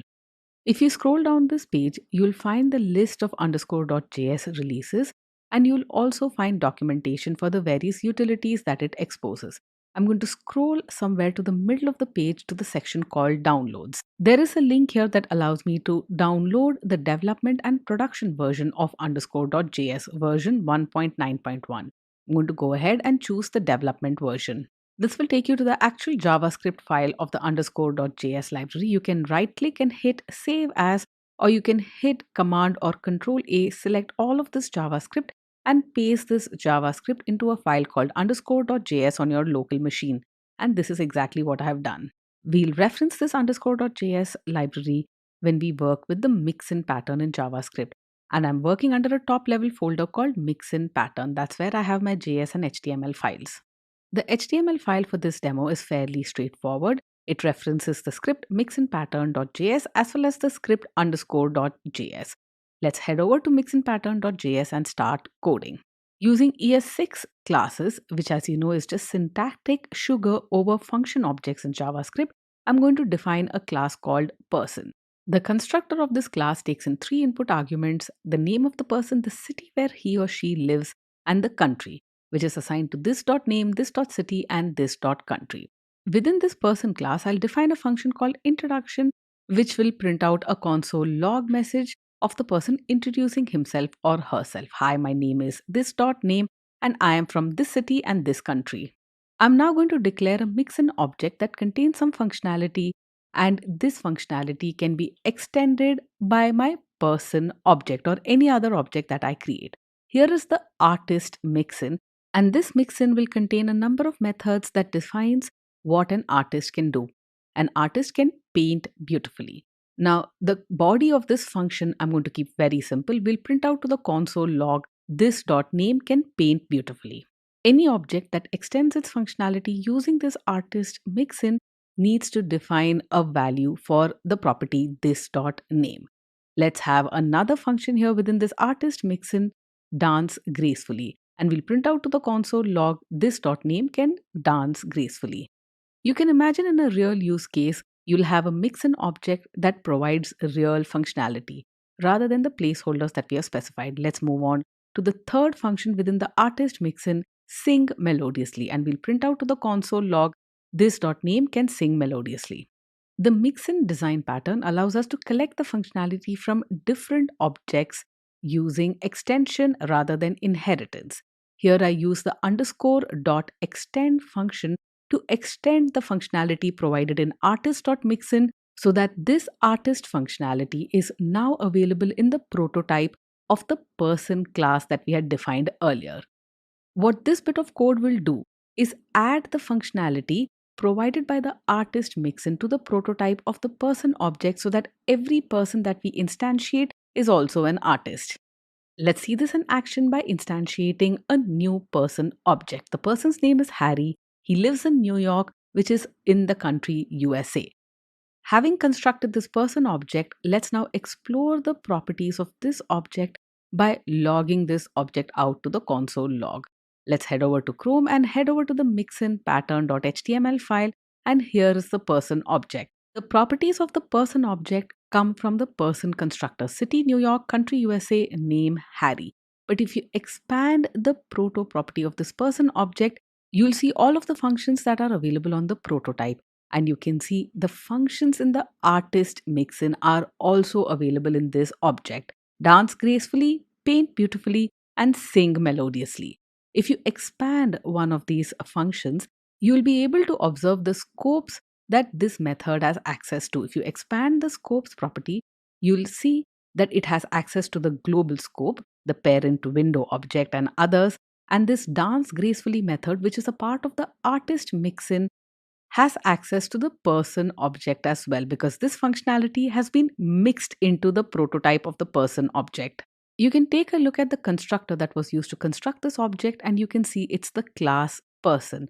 And you can see that in the prototype of this constructor, we have paint beautifully, dance gracefully, and sing melodiously.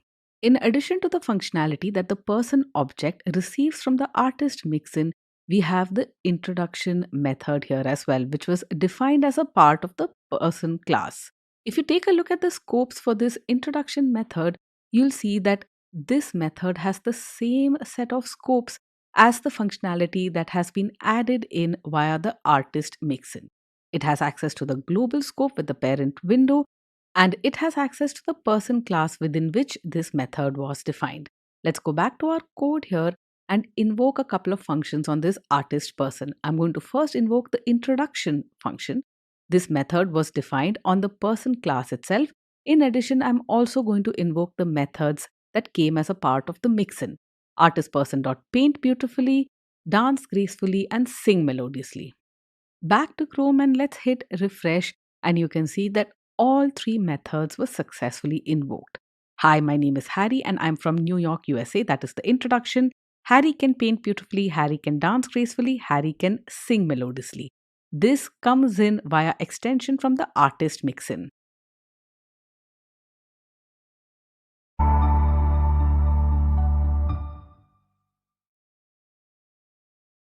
So far, we've extended the functionality of our person object by including functionality from the artist mixin. Mixins in JavaScript allow us to collect functionality from multiple objects via extension. Thus, mixins offer a way to implement multiple inheritance in JavaScript, where you can add to the person object functionality from different mixin objects. Here I'm creating a new mixin called scientist mixin, which contains functionality related to scientists. Let's assume that scientists need to know how to do math. So we have this do math method on this scientist mixin object, and we'll print out to the console this dot name is great at math. Our scientist mixin object has another method called do statistics. Let's assume that scientists require some statistics knowledge as well. We'll print out to the console log this dot name loves statistics.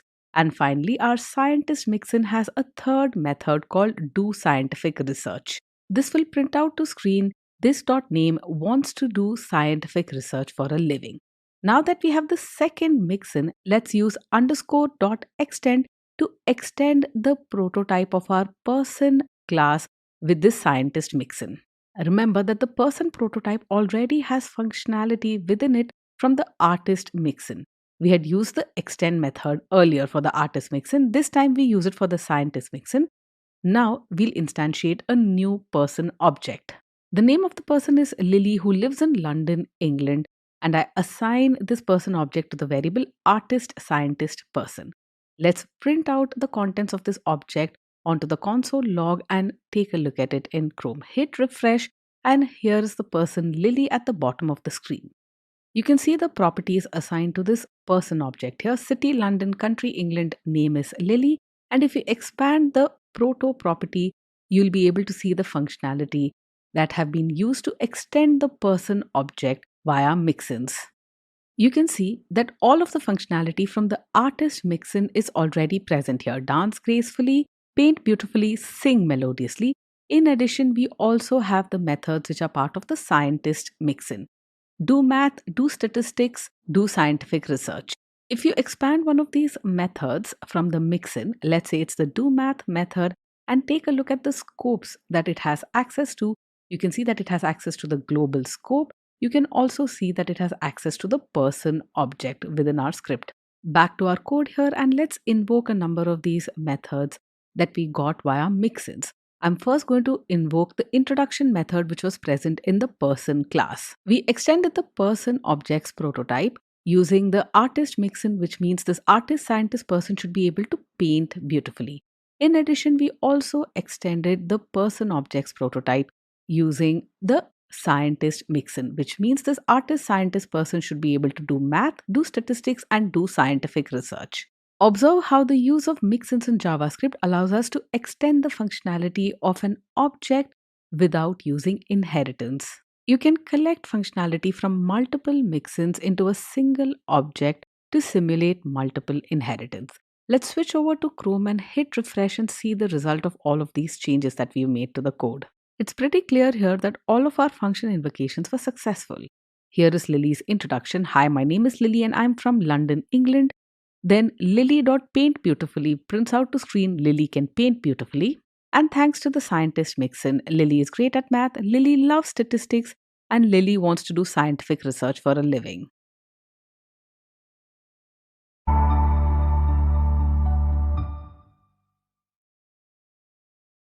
At this point in time, we know how mixins work.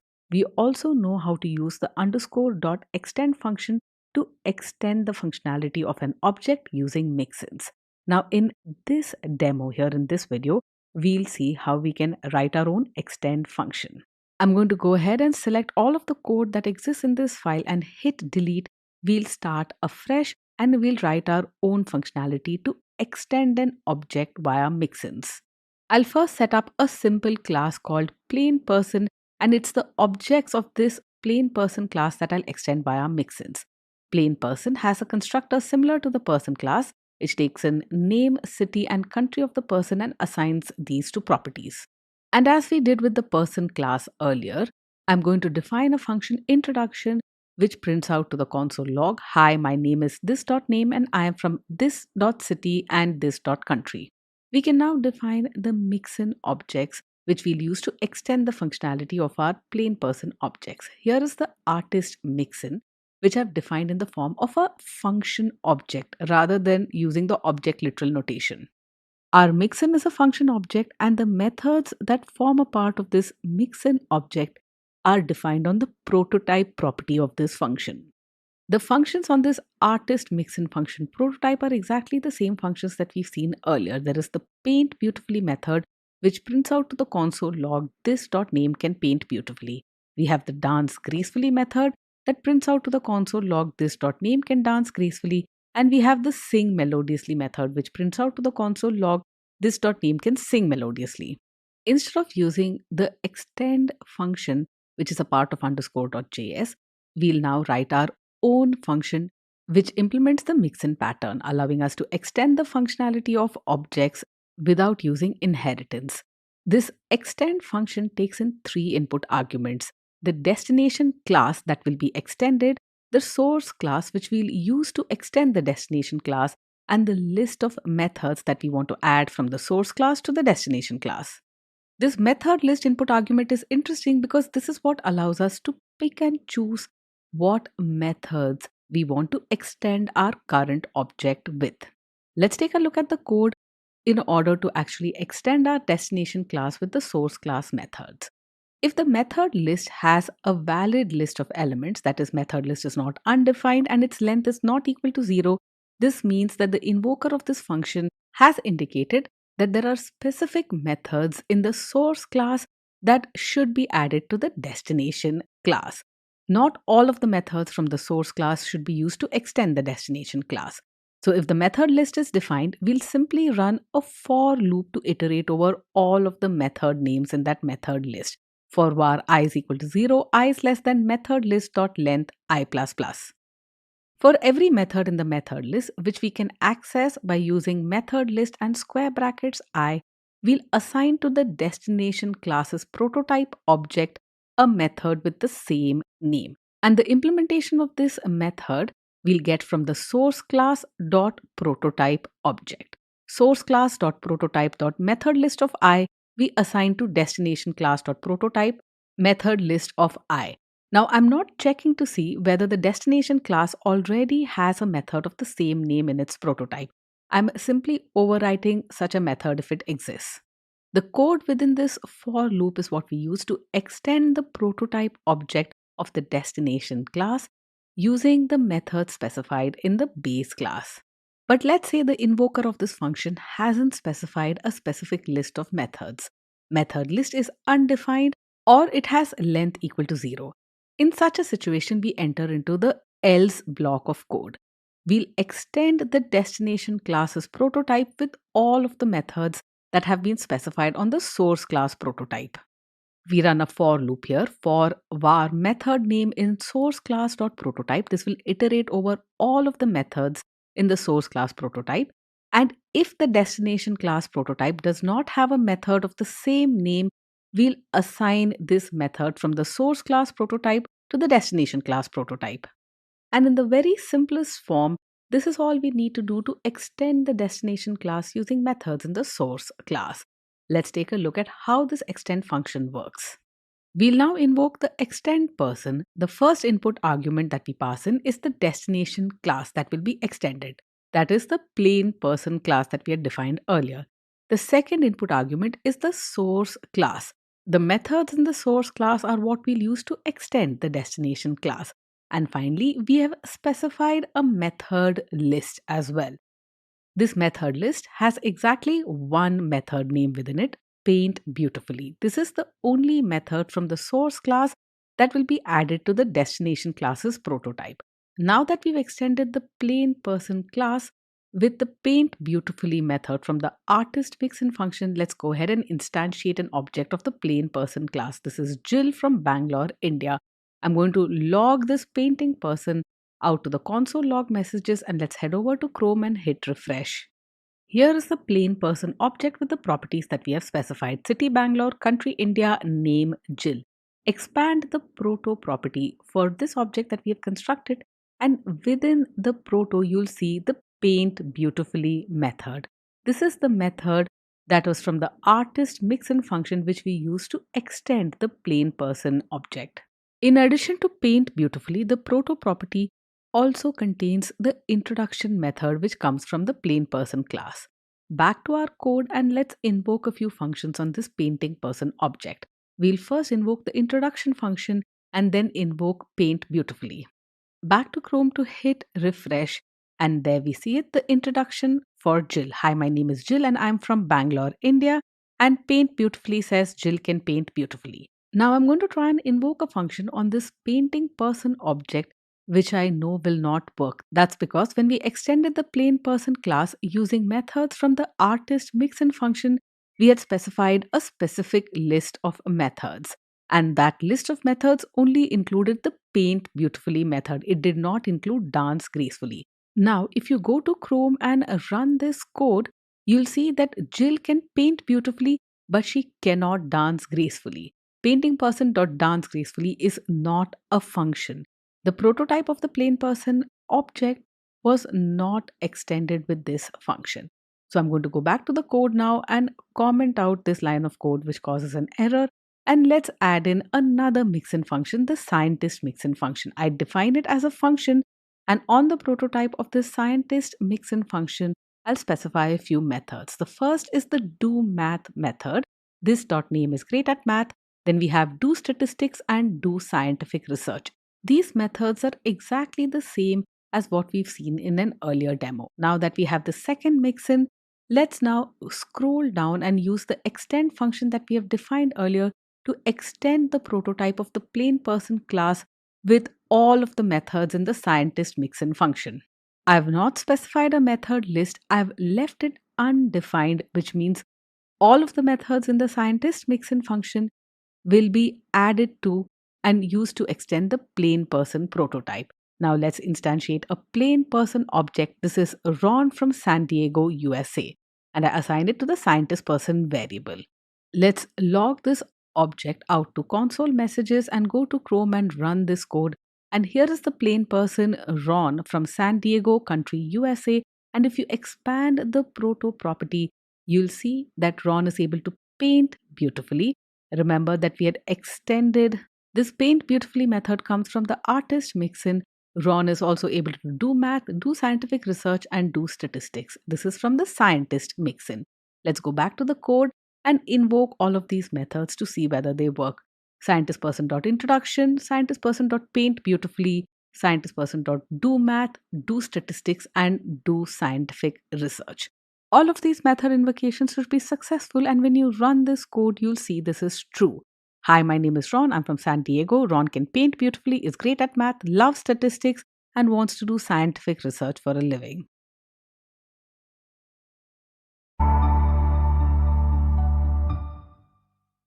In this course, we moved on from creational to structural design patterns. We commenced our exploration of common structural patterns in JavaScript, specifically on understanding and implementing structural design patterns such as the module and revealing module patterns, which are very common in JavaScript, and patterns such as the facade, decorator, and mixins. In addition, we also covered the implementation details of these patterns, such as implementing private variables and private functions with the module pattern, correctly implementing the facade pattern, and making Ajax requests with and without the use of a facade, using React components as decorators, and using mixins with the underscore.js library to simulate multiple inheritance. At this point, you possess the knowledge needed to correctly enumerate several of the most important structural design patterns. Apply those patterns to a JavaScript context, identify situations where each type of pattern is appropriate, and thus implement the module, revealing module, facade, decorator, and mix-in structural design patterns. You are now set up to explore other structural design patterns in detail, such as the flyweight, adapter, composite, and proxy design patterns.